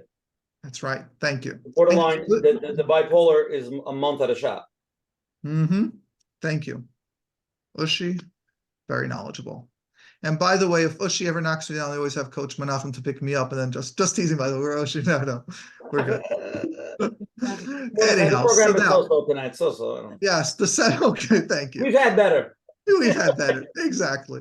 Then the seventh one is a chronic feeling of emptiness. So this is very similar to the instability self-image. Instability self-image, where they always feel that they're bad on the inside. Emptiness is similar to the part of abandonment. I don't feel value. I don't feel I'm worth. So one is saying, I know I'm not good. Another one is, I need someone around me just to feel. They do not want to be alone. They'll do anything to control, to have someone around them, like a gabe, a shamish. They'll buy them. They'll threaten them. Just always be around me. Their fear of abandonment has very much to do with this emptiness. The eighth one is inappropriate, intense anger to difficulty controlling anger. That means, just as we said that they could go up and down, a little move can just get such a barrage of attack that you have no idea where it comes from, that people are afraid to say anything around them. And then the ninth one is transient stress-related paranoid ideation, severe dissociative symptoms. And what that means is sometimes you can be paranoid, like people looking at, like they go to a wedding and go, oh, this person didn't tell me hello because they're angry at me, and really they just didn't notice you. Or severe dissociative, where you don't feel you're in their body, where you feel numb.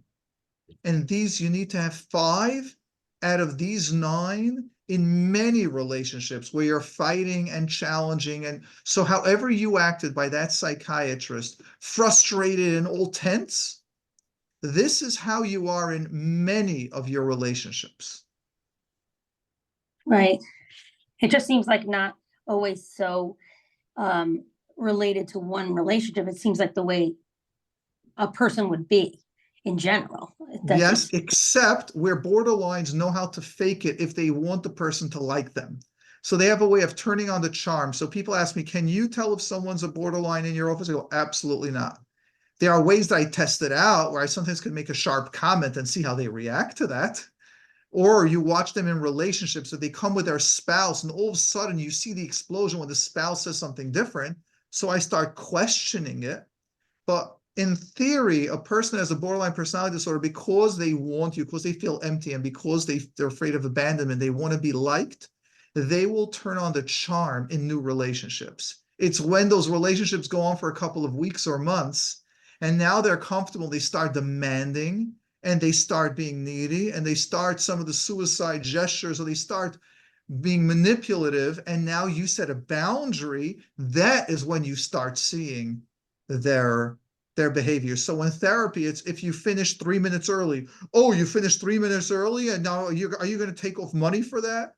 Or you can't see me a second time a week when I'm telling you it's important. Also, when you keep certain boundaries and they want more, you start seeing the relationship that comes out, but it doesn't come out right away when they're first faking it and covering it. Okay, Mordechai, let's go to the next question. Thank you very much. Thank you. Thank you. Thank you. Okay. Hi, Sarah.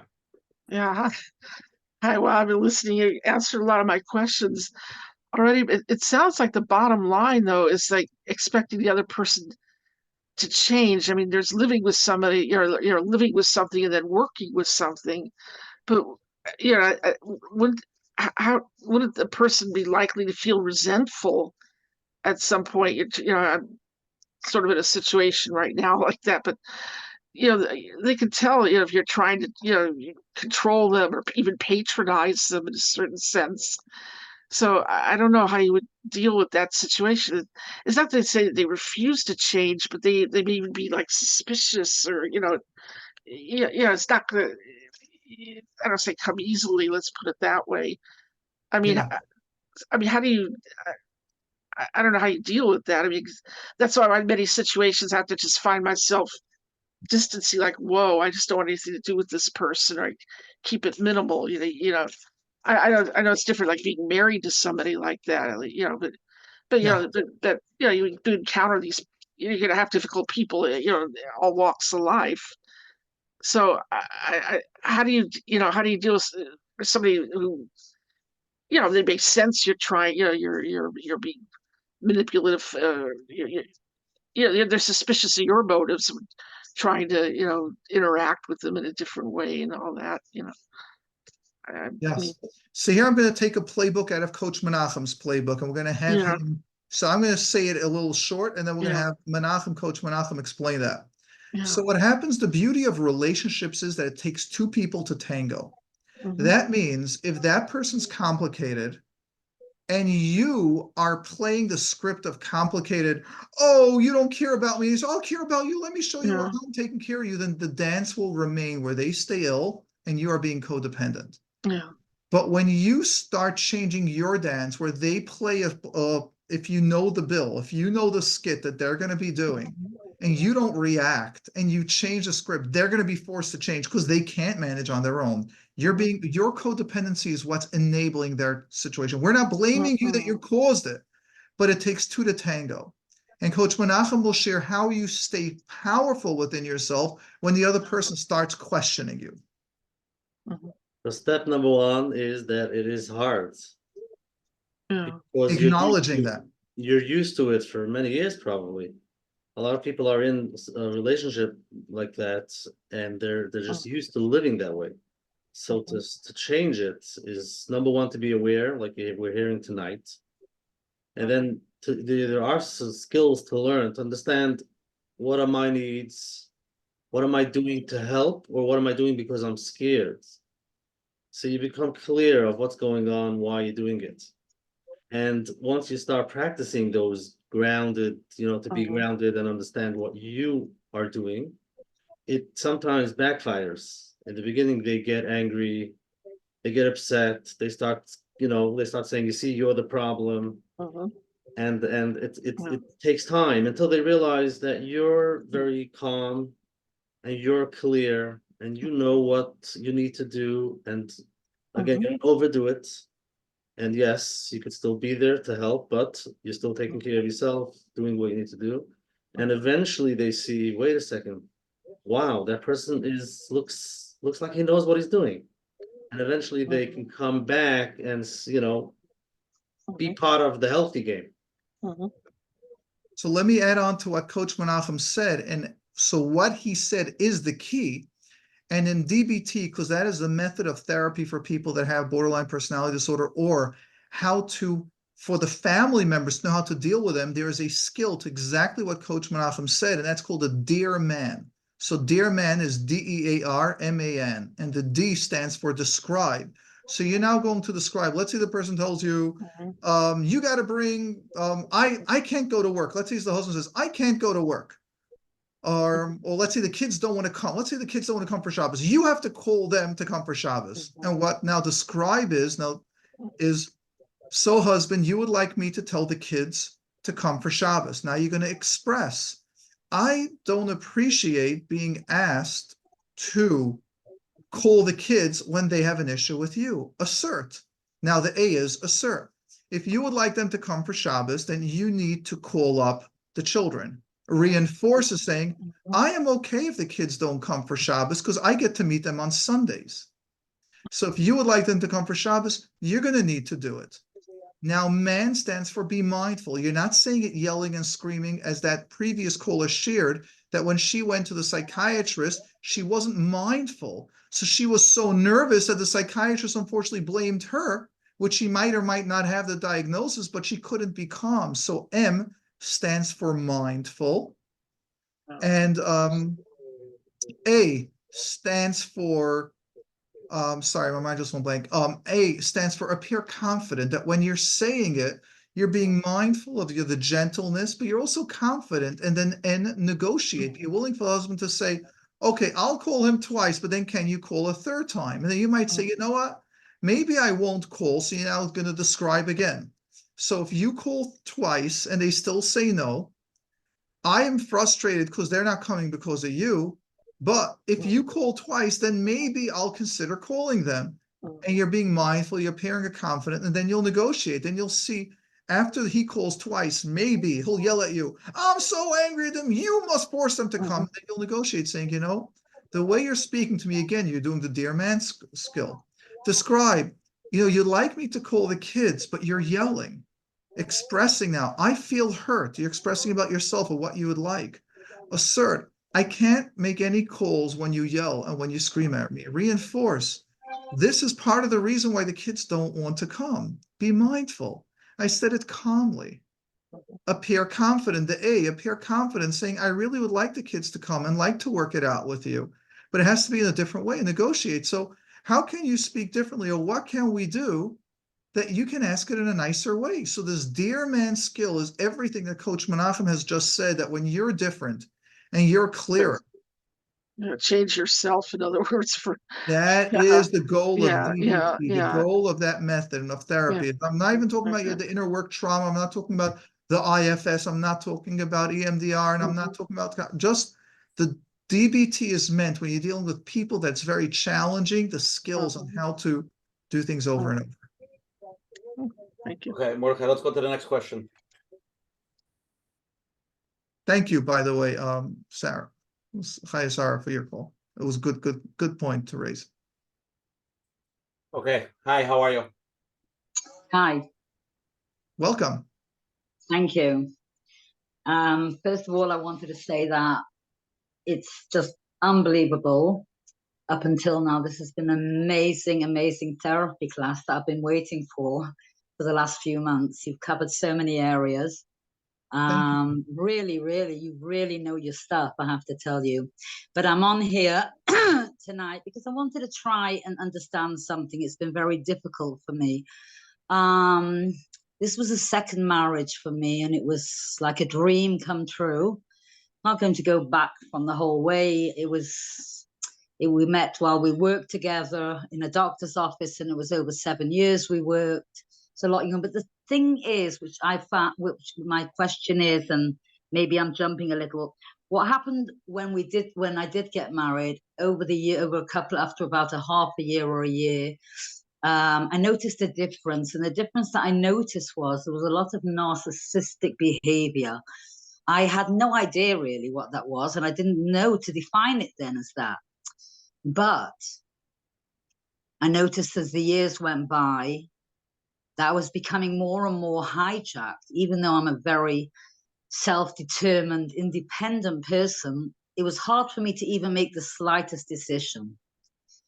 It ended with divorce, which it had to end with divorce because there was really, really, really no other way. Otherwise, I wouldn't be here today.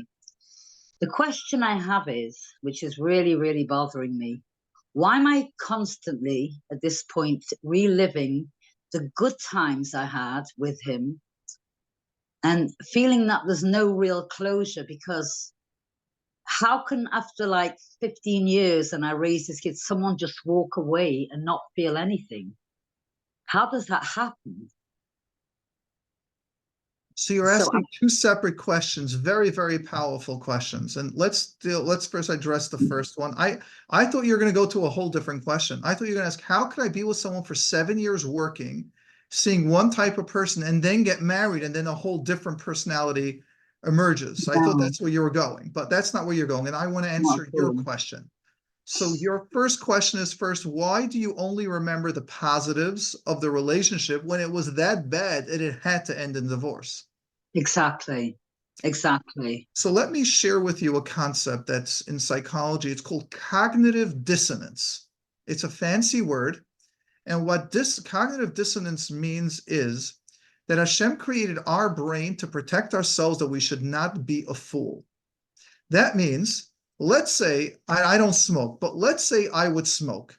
And I know smoking is dangerous. Everyone knows clearly smoking is dangerous. How does anyone in their right mind smoke? So cognitive dissonance means the brain rationalizes it to ourselves. So the brain says, if I wouldn't smoke, I would be so angry that I would die of a heart attack. So rather die a slow death of over 50 years than die instantly of a heart attack. So we rationalize that, the brain does. Another example the brain can say is, I drink tea so it washes out my lungs. I know a close relative that used to smoke and said, I go to acupuncture so I could smoke a pack a day. And then they use those bancas and they use needles. And that the rationalization that the brain does is called cognitive dissonance because it wants to protect ourselves. So what the brain does is, we don't want to feel like a fool that I was in this horrible relationship and I stayed all that while. So what the brain does is, there were so many good times as well. He wasn't that bad. He was bad that I had to divorce, but there were good times. So every time you're so upset at yourself, how did I get into there? Your brain's automatically going to go to, he was a nice guy. There's so many positive traits to him. And now your brain says it's okay. I'm sorry, can I just ask one question? Is it a normal feeling to think that way? Absolutely. I'll share with you a great story. I had a great aunt and a great uncle. They're the most loving people that I know, both Holocaust survivors.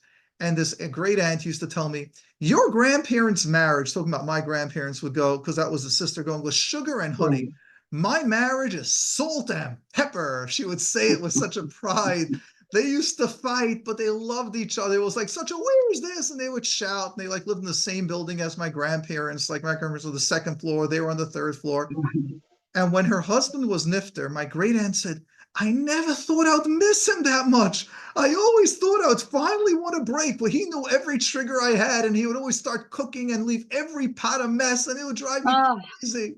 And so he goes, and then he's nifter. I miss him. I miss the fights. I miss his leaving the dirty underwear where I passed him to please put it in the hamper.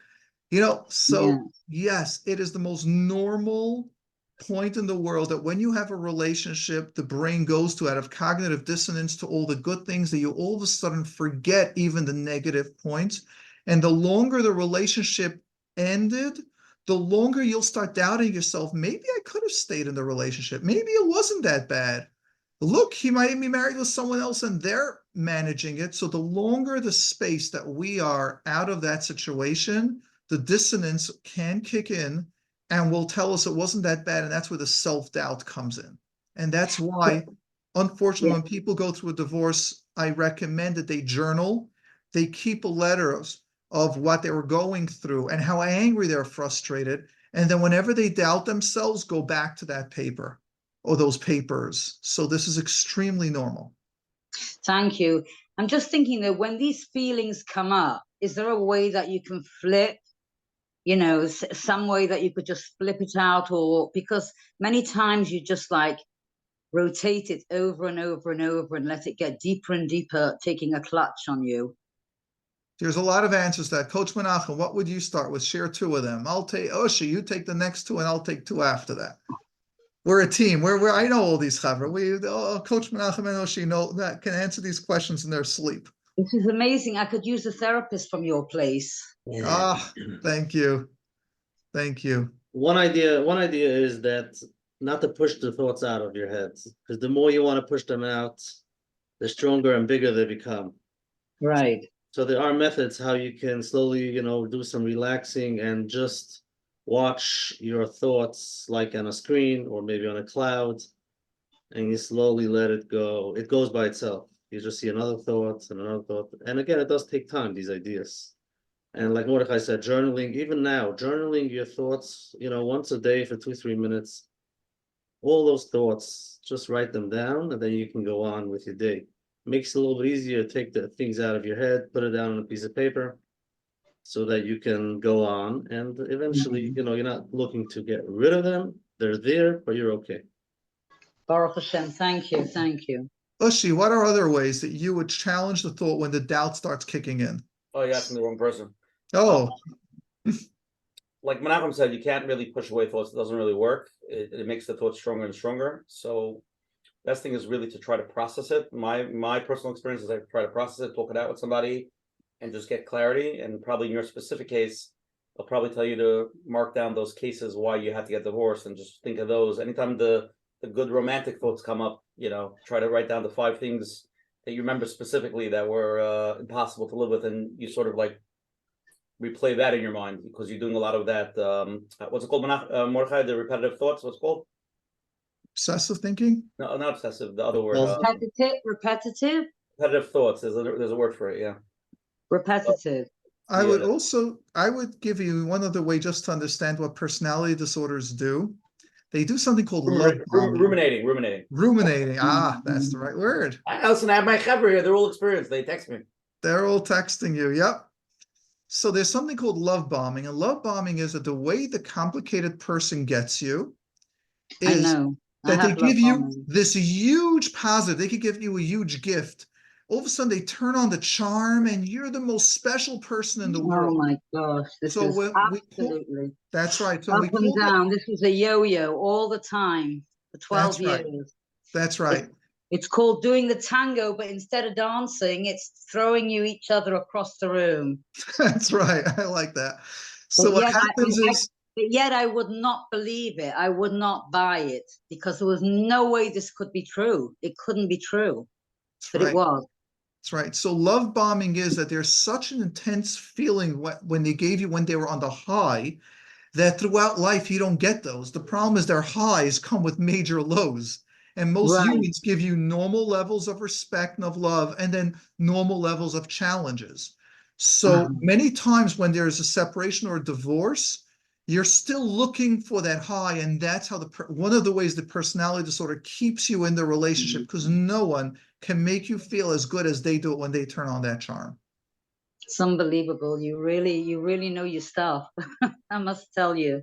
Well, you're amazing. Take on the best over here. Mordechai, what was the question that you had that you thought she's going to ask? That's a hard one. And that question was, can you answer that first? LB, we'll just use initials. What happened throughout the 7 years of a relationship?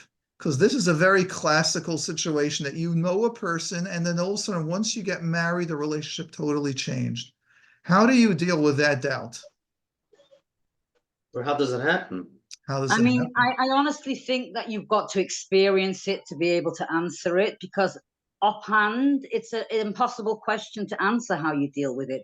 I would think there's something wrong with a person. I would think there's definitely something majorly wrong, because if you know somebody for 7 years and then they all of a sudden become a total Dr. Jekyll and Mr. Hyde, you're dealing with something really, really difficult there, where you've got to ask yourself, hey, what have I fallen into?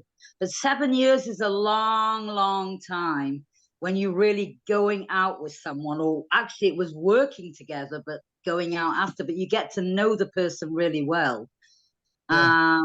And you know, okay, to a point, but you will never get to know that a person is a narcissist until you get married. Never. Because that part of themselves they will not show. So basically, you are in for a big shock once you get married. You realize it's all about them. They will be the best to you. They will give you everything. But once you tune in, or you hone in and you let them know you know what their game is, you're discarded. They can't use you anymore. So you're out the door as if you never existed. Yes. And So one that's of the the ways, real pain. yes, yes. So I just want to share just one little component for people not to be afraid that you get into relationships and all of a sudden they turn from Dr. Jekyll to Mr. Hyde, is there are a Right. lot of signs. And what we help the person in the marriage go through is to recognize what were the signs that I was ignoring because I needed a certain need. And we start identifying the blind spots, why we were blind. Thank you for your call. Appreciate it. Thank you very, very much. Thank you. You're Hatzlacha. welcome. And thank you for the compliments, because I don't know if I got enough from Coach Menachem and Ushi, so we'll have to speak after or the next couple of days to boost my ego, how much they're enjoying it. So your compliment was so nice. Thank you. Notice how I'm laying on the guilt to them, by the way. This is what actually is what is your profession? He's a lawyer. No, are you a clinical psychologist or just a therapist? Oh, that just knocked me down. Do you want me to say I'm just a therapist? But yes, I am just a therapist. Well, no, because you know so much. Yes, about I'm in the field for over 20 years. I have a center of many, many therapists under me. I've written many books. You have? Every week. Yes, yes. What have you written? I'll have to go Okay, into let's go to the next tomorrow. question. You can Google his She name. doesn't want to get too Papa. We'll send out all the books in the email. We'll send out all the information. Okay, Mordechai, we have a lot of live questions. Yes, let's go. But I wanted to read this question first. Somebody just sent in. It's a great question. Reflecting on the ongoing challenges in my relationship with my spouse, children, and friends, I've undertaken introspection. Considering my own complexity, what specific indicators or behaviors lead you to believe that you are not a complicated person, or maybe I'm the one with the issue? Person's writing in that they're realizing now they're getting older, and they're realizing they're having this wake-up call, and they're seeing that all the relationships are complex, and they're having a lot of problems with friends and families and spouses. How do they know if they're the one that has the problem? They're the one, the person. Well, we automatically know it's you. Now we'll take it in a different way that it's you. The way we know it's you is that you're having this relationship with all over. So number one, it's your issue. Now, doesn't mean you're complex. It could be you're codependent. And let's define what codependent is again. Codependent means you cannot say no and you have to save everyone. So if you're burnt out, if people are, let's take the classical example of that mother, that Jewish martyr. You're busy cooking for your parents, you're cooking for your children, you're cooking for your siblings, you're also working 2 jobs because your husband's struggling, you're totally burnt out. And now your neighbor is saying, I want you to volunteer. I need to take 2 rooms for my simcha. And you're just yelling and screaming, and you feel everyone's taking advantage of you. It's your issue. But it's not that you're a personality disorder, you're complex. It's that you don't have the skill to say no. Without going into Yiddishkeit, but the first name that Hashem introduced to the world was Shakai, Shin Dal Yud Misha Amal Elamai. Hashem created boundaries. The first 2,000 years of the first creation of the world is about boundaries till Avram, actually till Moshe Rabbeinu, with the Shem Yud Kei Vav Kei, whatever it is, just it's the famous Rashi, is learning to set boundaries. So either you're complicated or you don't know how to set boundaries, but either way, if you're having most of your relationships challenges, it's about you now. Set that boundary and you'll see how people won't like it at first, but they're going to respect you. We all respect leaders. Okay. Let's you like it or you don't like it? I love it. Menachem.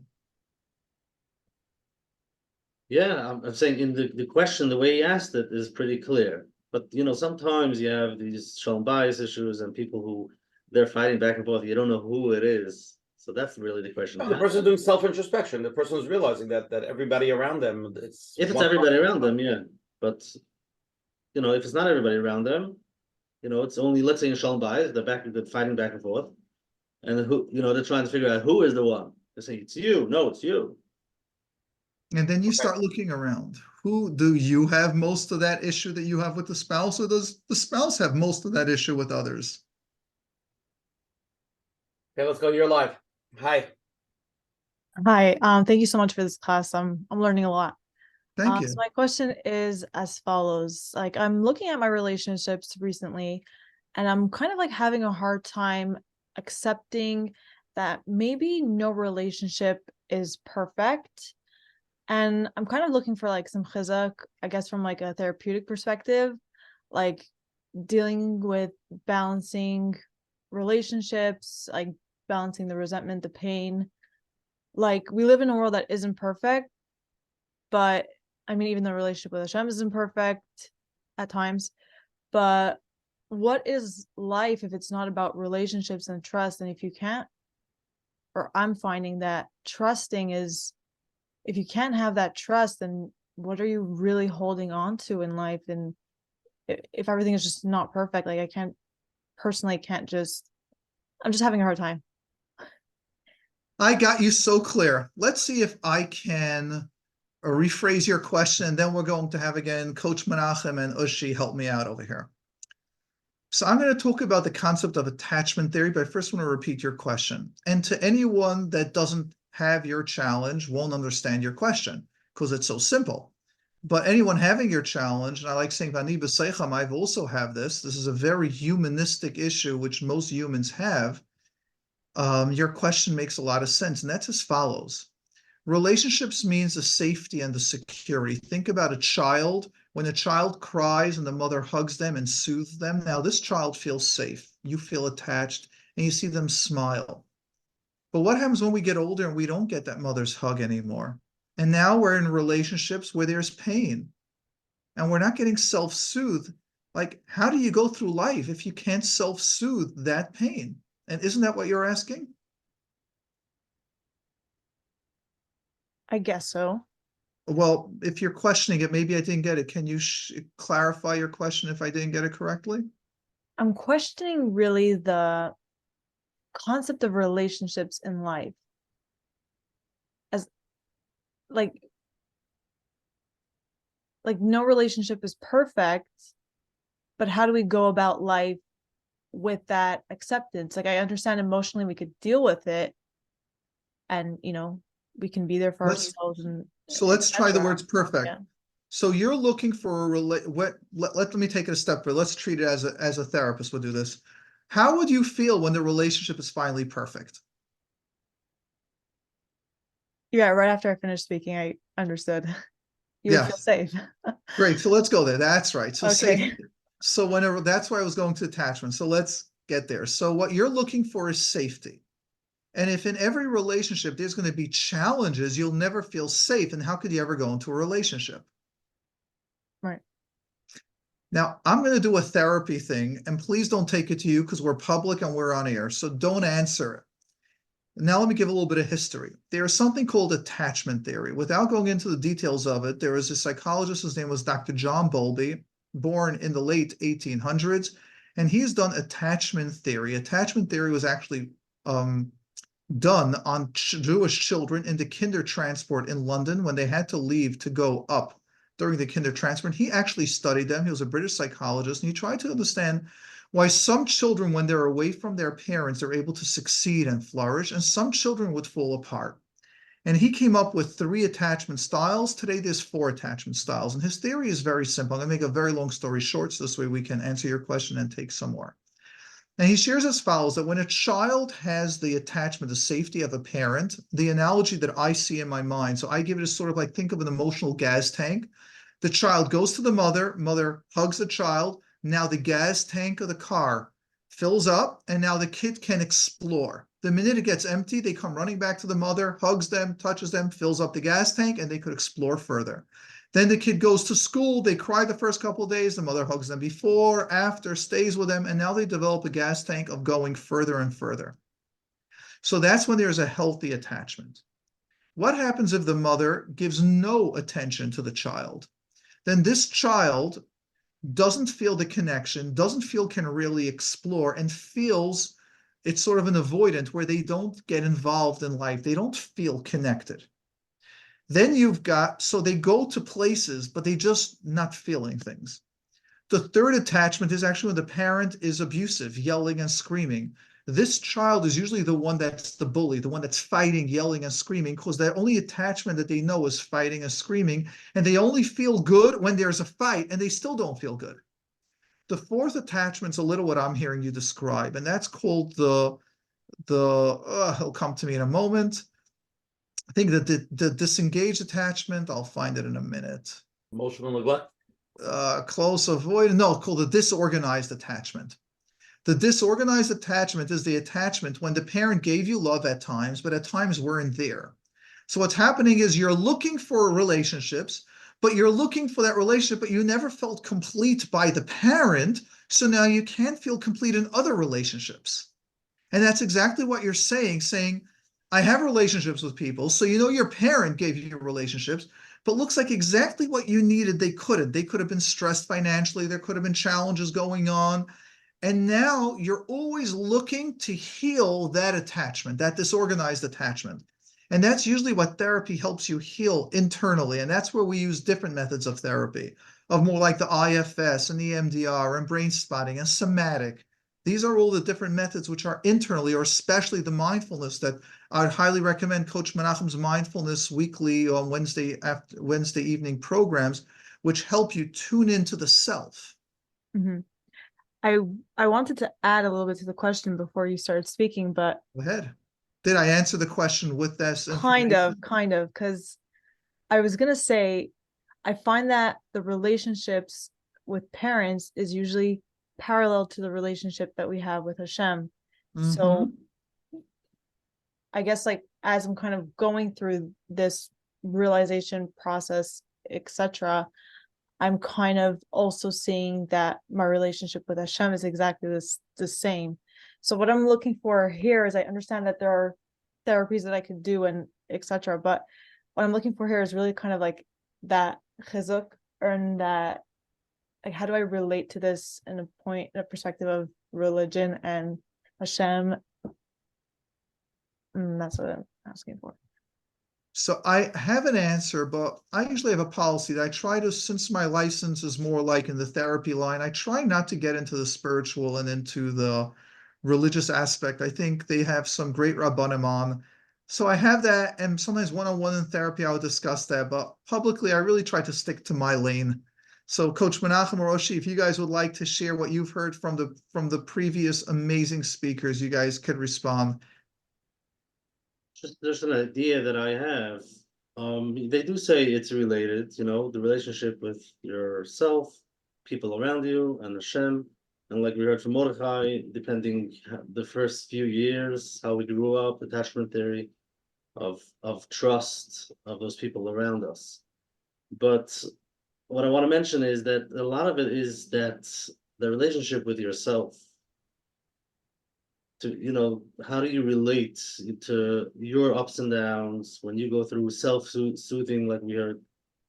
It's something that we could learn, and we should, to be able to be there while you're going your ups and downs, while you have your challenges.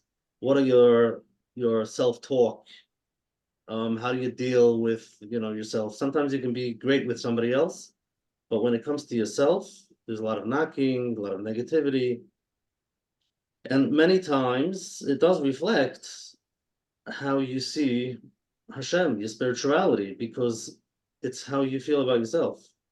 You could think, if you really want to know what Hashem thinks about you, if you think, you think how you think about yourself, and that's how you think Hashem thinks about you, which is probably not true, but you probably think Hashem thinks about you the way you think about yourself. So when you daven Shemona Esrei, And you take out that sit, then you start davening, and that you slow down, you become mindful, and all the negativity comes up.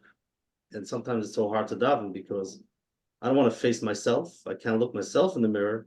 And here I am talking to Hashem, who knows everything. He knows, all your thoughts, and you're looking at yourself with negative. So you probably feel that way. But you have to question that because many times it's not true. And there's a lot of positivity we have to work on. And inner work, inner child, self-soothing, self-love. That's where I would take it.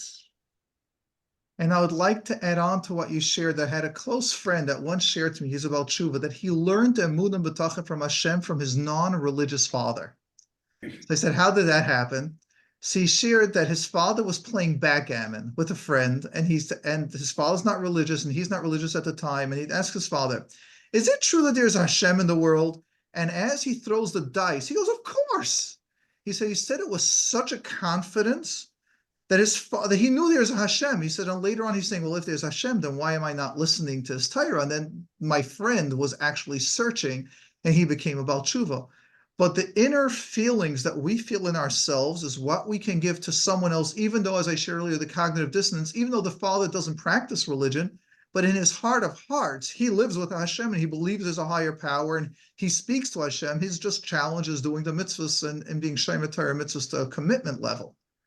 So it's our feelings, and what you're sharing is you're not feeling safe on the inside. You're not feeling the connection of Hashem. You're not feeling his love and his safety and him taking care of you. And as you heal the safety within yourself that you can trust, you can love, you're going to feel that in Hashem. So the Svarim do bring a little mashal. I said I'm not going to do, but I'll just do this. Imagine a cell phone. The amount of like if you're a 1G, 2G, 3G, 4G, or 5G, the amount of ability that you have to open is how much Hashem you can receive, because Hashem is sending 100G. We just don't have the ability to receive all that, but he's sending it. So as we work on ourselves, and as we many times do therapy, we find our spiritual world expands because we are now open. Okay, thank you. Thank you. Okay, Mordechai, there's a lot more to cover here. We have a lot more to cover. What should we do over here? Woo! All night.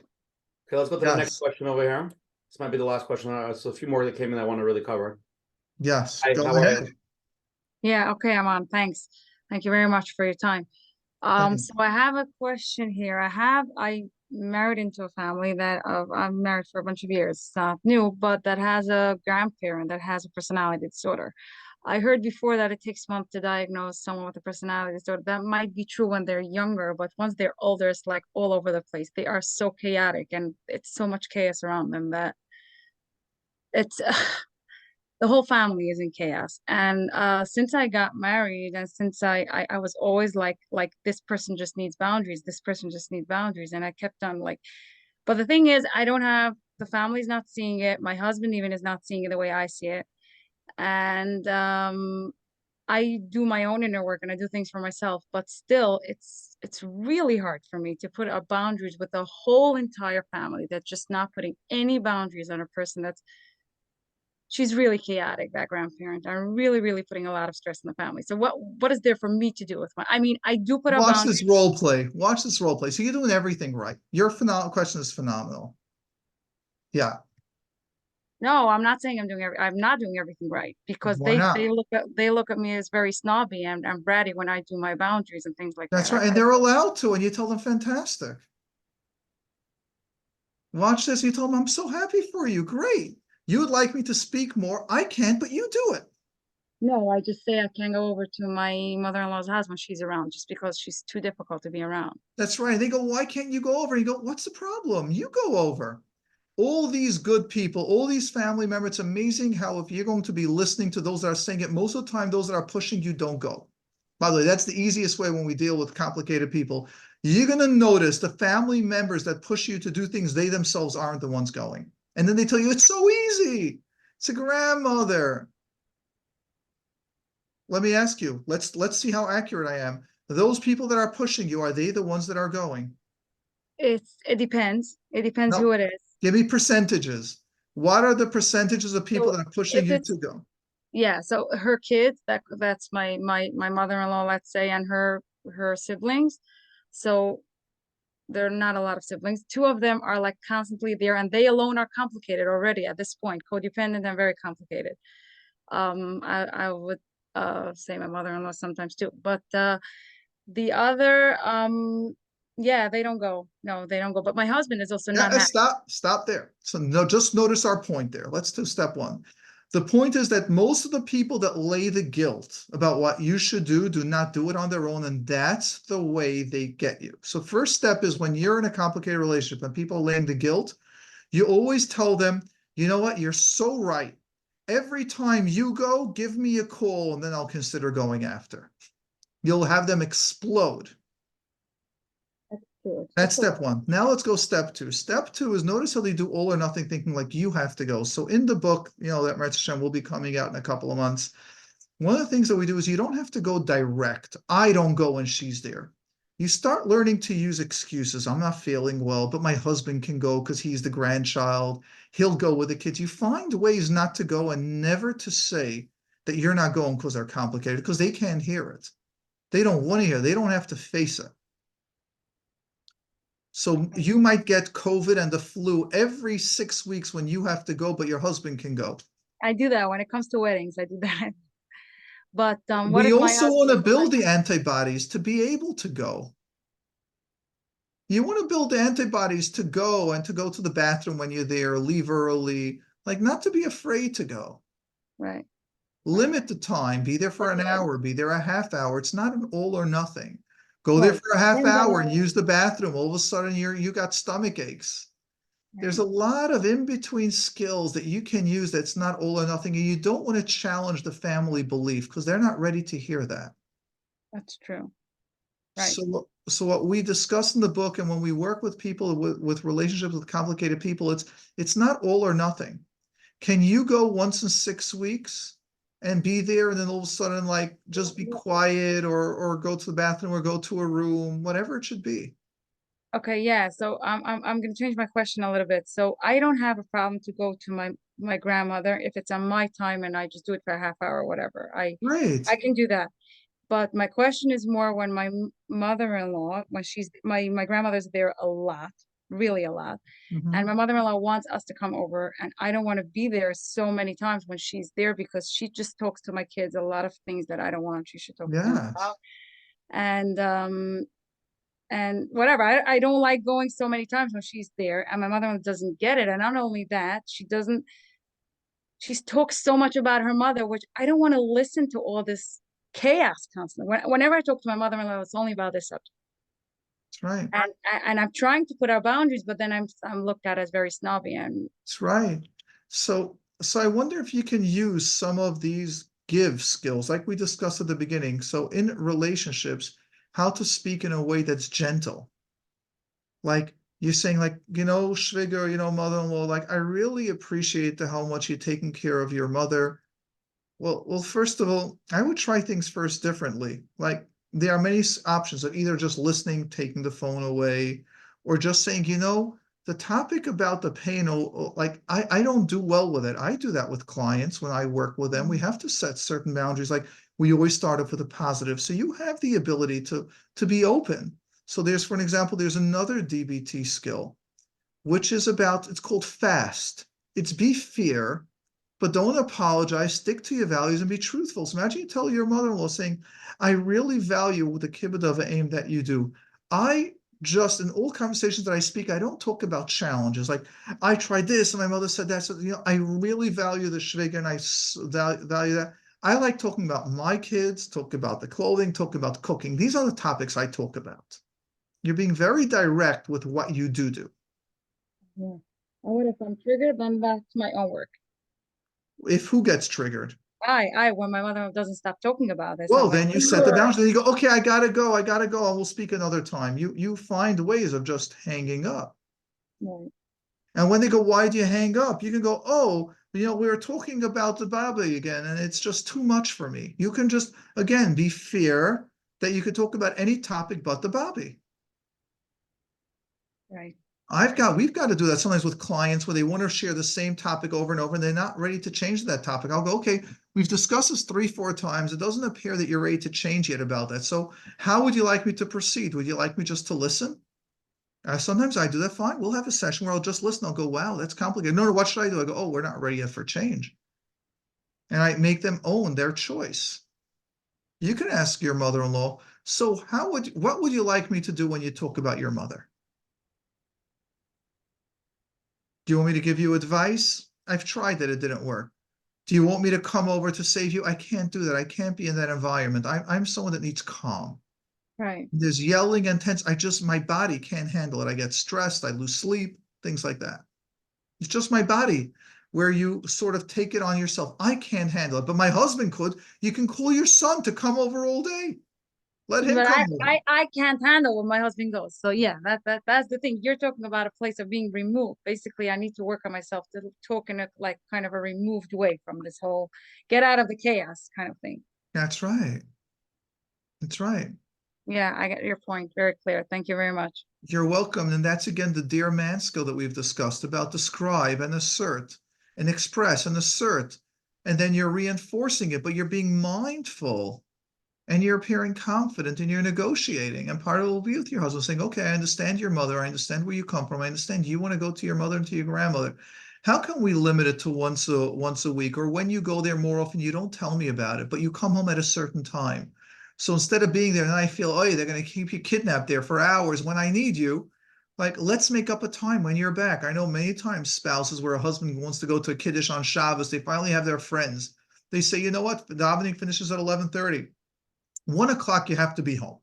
So here you have an hour and a half to be with your friends, but also at a normal time when the family can still have a Suda. That's the negotiating. So it is his mother, it is his grandmother, and he might want to be there.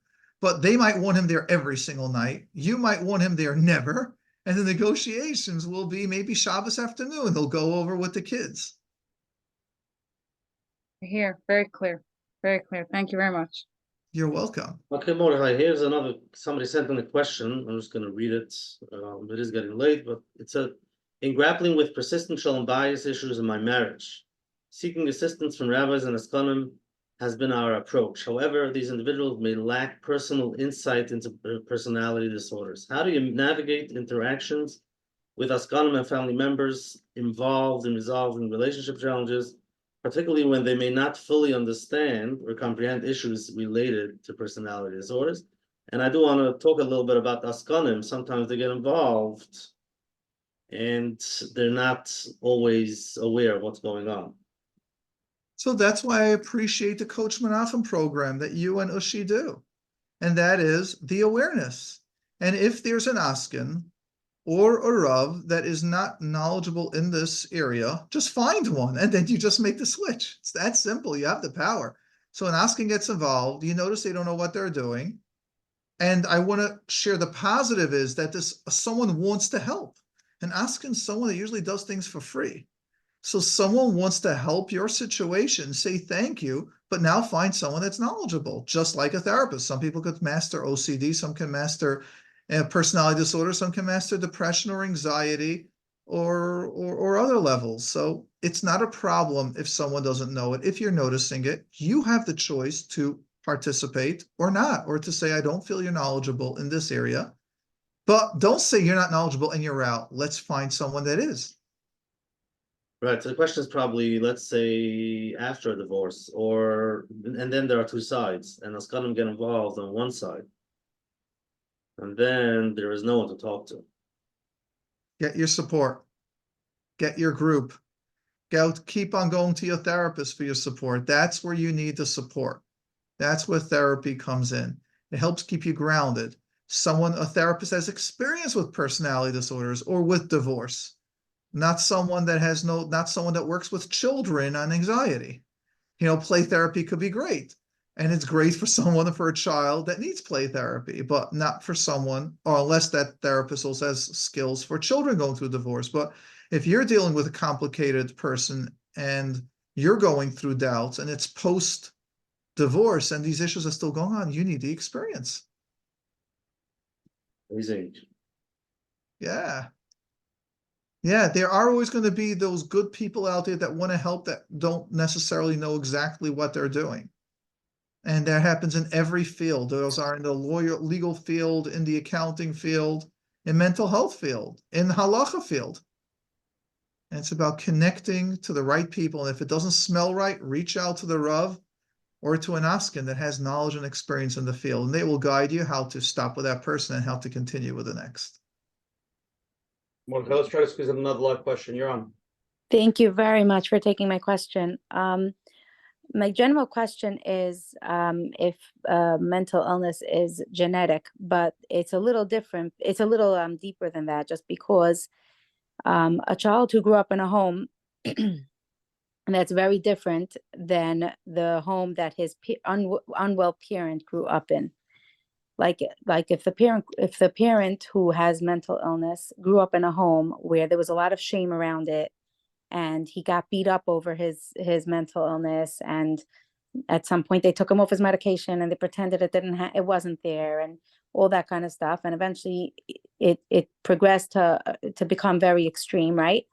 And then the kid grew up in a home where it's very open. We talk about it. There's no shame. We go to therapy if we need therapy. We if we have questions, we ask questions. The kid himself has a lot of he has mentors, he has rebbeim, he's an open person, he's social, he's out there, he's a geschmacka kid. When it comes to shidduchim, how concerned you have to be that somewhere down the line, this kid, the parent had the mental illness when he was a child. Even this kid, the bacher, doesn't have mental illness. He never had it never showed up. He went to a therapist at some point, and the therapist said, look, there's nothing there now. I can't create trauma where there isn't trauma. If something happens down the line, you'll treat it then, but right now he doesn't have trauma. How concerned does somebody who's looking into a shidduch with this kid, how concerned do they have to be? Or is there a concern? Can I answer that in a whole different mahal that you might not appreciate? Okay. The parent that went through that experience is still in trauma mode from their childhood, which means, listen to what you just said. I know that. There's a grandparent that had issues. A parent was raised in that home. Right. They're now married, healthy. Their child was raised in a healthy environment. Their child is now ready for shidduchim, so they're 18, 19, 20, and they're healthy. And this parent is still looking, where is the problem coming? No. What I'm saying is the parents are divorced. The child didn't grow up with the parent that's not well. The parent is not well. I didn't get it. I didn't understand. I'm sorry. Grandparents that weren't well. So let me get this again. No. So there are parents that got divorced because, let's say, one of the parents wasn't well. I do better if I get it grounded. So let's say no problem. There's a husband and a wife. The husband has some mental disorder. Let's make it up that way because you're a woman asking. So let's just say that. And now the concern is, when should you be concerned that the child might develop it? Yeah. Is there a concern? Because I feel like that the parent that is not well, like the social circumstances surrounding him added so, I think, that's what right. I think, that added so much to it. I don't think he needed to be that sick. That's right. I think that it added a lot. I think that the child who grew up in a healthy home where there wasn't any of that shame and all the secrecy and the taboo, like it was, I in my opinion, I think that kid has no reason to get sick. Exactly. So let's take an example of depression or anxiety. So let's say a father has depression and anxiety. He's raised in a home where, as you said, therapy is taboo. You can't go to medication. You can't get help. The yelling, screaming fear is probably the. He's getting beat up because of it. Getting beaten up because of that. Just fight it. It means nothing. You have nothing to worry about and all that stuff. And now, so he's got his issues. Unfortunately, he couldn't stay married because of his issues. Now he has a child, and the child doesn't have any anxiety. And the child might have an issue with friends, so they went to a therapist to help him with friends. And now the question is, do we have to worry that this, I don't even want to call the child now, because if he's ready for marriage or she's ready for marriage, do we need to worry that this adult will have an issue because the parent had an issue? I got some news for you. Absolutely not. What I mean absolutely not means, in my family, there's an issue of a heart condition. That means my father was niffed at 58 suddenly of a heart attack, his sister at 64 from a heart condition. but they had other issues causing that. There were diabetes and other stuff. So what do? I watch my weight, go to the doctor, everything's healthy. So there's something called a predisposition that you can be aware. So you might want to be more vigilant about your health. But that's it. Like, you don't ask, is there a family history of heart attacks? My grandparents, means my father's parents, one lived till 88 and went through the war, and the other one lived till 92. Right. So same things about mental health. We cannot create an anxiety and a worry because there is an issue. If you see the issue, you deal with it. Even if someone has anxiety, it could also be environmental. I'm a huge believer that most anxiety symptoms that I've seen, or depression, are environmental and are not genetic. And that's why Right. you So see that's other what that's kids what not I'm having it. right. So that's what I'm seeing. Like when someone's asking about the shidduch, like I'm seeing that the circumstances surrounding the parent when he was growing up, and even once he was divorced and he went back to live with those parents, and then it just got so much worse, and he so Yes, that's right. And I would also like to break stigma that in today's generation, I myself has been involved with probably over 50 shidduchim that has gone through when a boy or a girl in dating age shared that they're on medication, especially if there's ADHD involved. Spouses, as long as the boy or girl is really functioning, they are doing the shidduchim, because boys are great, girls are great. In today's generation, for whatever reason, Hashem has created it that there's more challenges of these diagnoses, and as long as they are functioning, not as long as they're functioning, they're greatly functioning, they're successful people. and aware.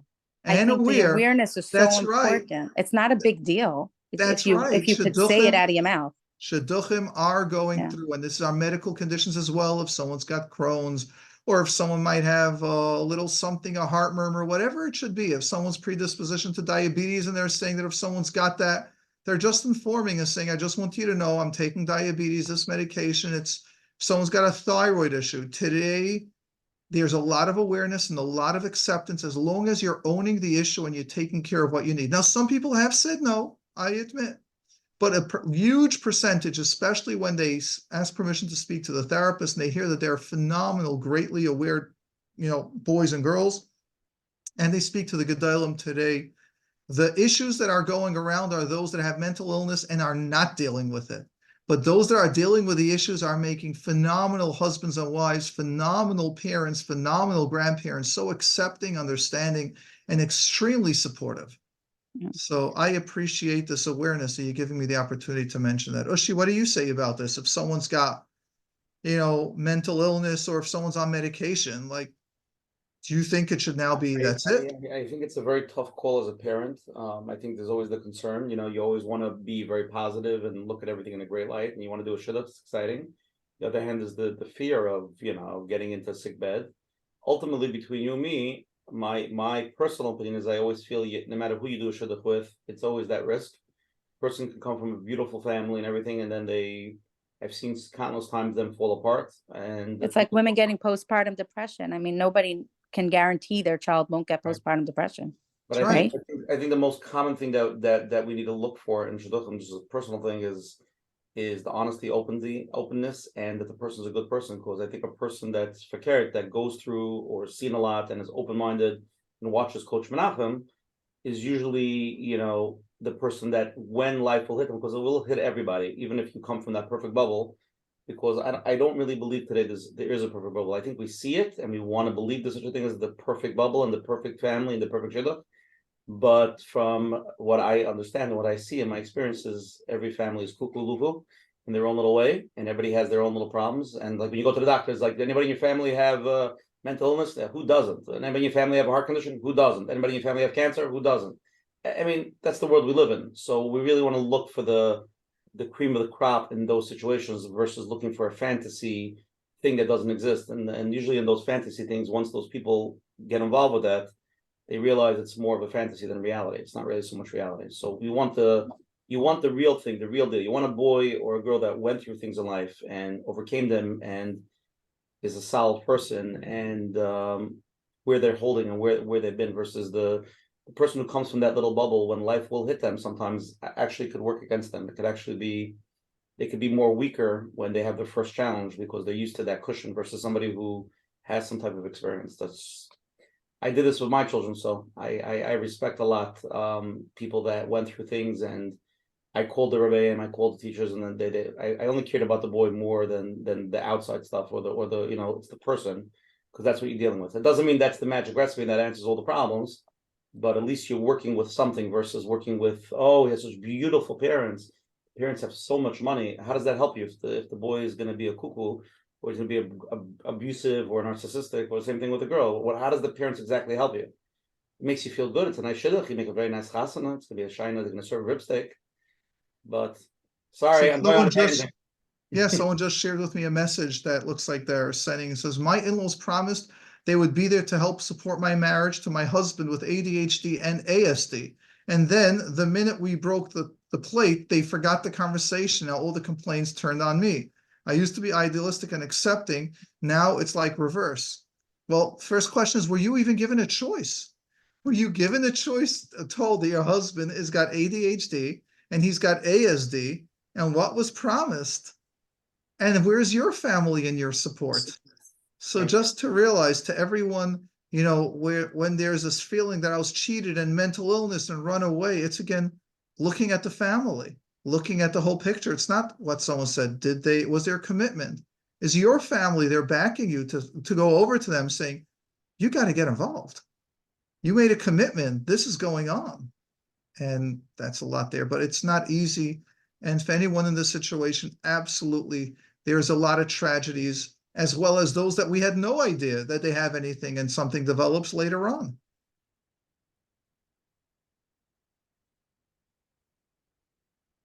Okay. Mordechai, it's late. There's a lot more questions. A lot of people text me. I'm sorry. We're going to have to do a part 2, 3, 4, 5, 6, and 7. But we're going to go to closing now. So let's start with the closing. And it was a long night. We had so much. Oh, we'll get to it in the closing. Okay, again, first of all, Mordechai Weinberger coming on, giving us unlimited amount of time, almost 2.5 hours, 3 hours over here. Tremendous chizik. Very, very difficult topic. People were texting me that the questions were long. I want everybody to understand every question that we dealt with over here tonight. There was so much substance. There was so much understanding that went with the question. We weren't doing a personal therapy session. It was meant that you should listen to it and listen to the replay and really process what happened with every question. Because every question, there was probably 20 questions in every question that were answered, and things were played out. So it wasn't give me the answer, Mordechai. Which button do I press? They were deep. And I'll give you the lottery numbers: 7, 28, 4, 6, and there you go. There you go. And again, if anybody's here the first time, every Sunday night, 9:30, the Zoom ID. We have different shiurim, different topics. The best of the best come on. And Menachem, New Year's Eve, December 31st. You can go to Times Square, wait outside. You can come here, and we'll have Dr. Elliot Kaplan as a PhD. And again, we're going to be all intrigued. He's talking about paradox psychology, the world's most controversial therapy for treating difficult clients. So we're going to see what that's all about. It might be a New Year's party. It might be, who knows? We'll find out. Let everybody know about it. Join. It should be amazing. And again, if anyone wants to get any updates, you can WhatsApp me at 848-525-0066 or go to menachembernfeld.com. You can go to menachembernfeld.com if you want to see the recordings, and also you can email coachmenachem@gmail.com. Mordechai, do you want to give everybody the serenity of the information if they want to get in touch with you or the center?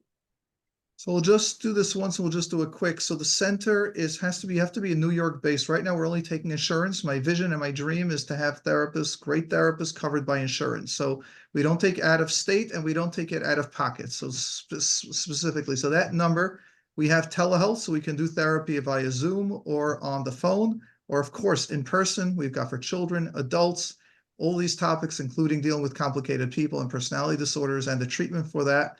And that number is 845-286-2210, 845-286-2210. Okay, and everything is recorded. Menachem tonight, share 168.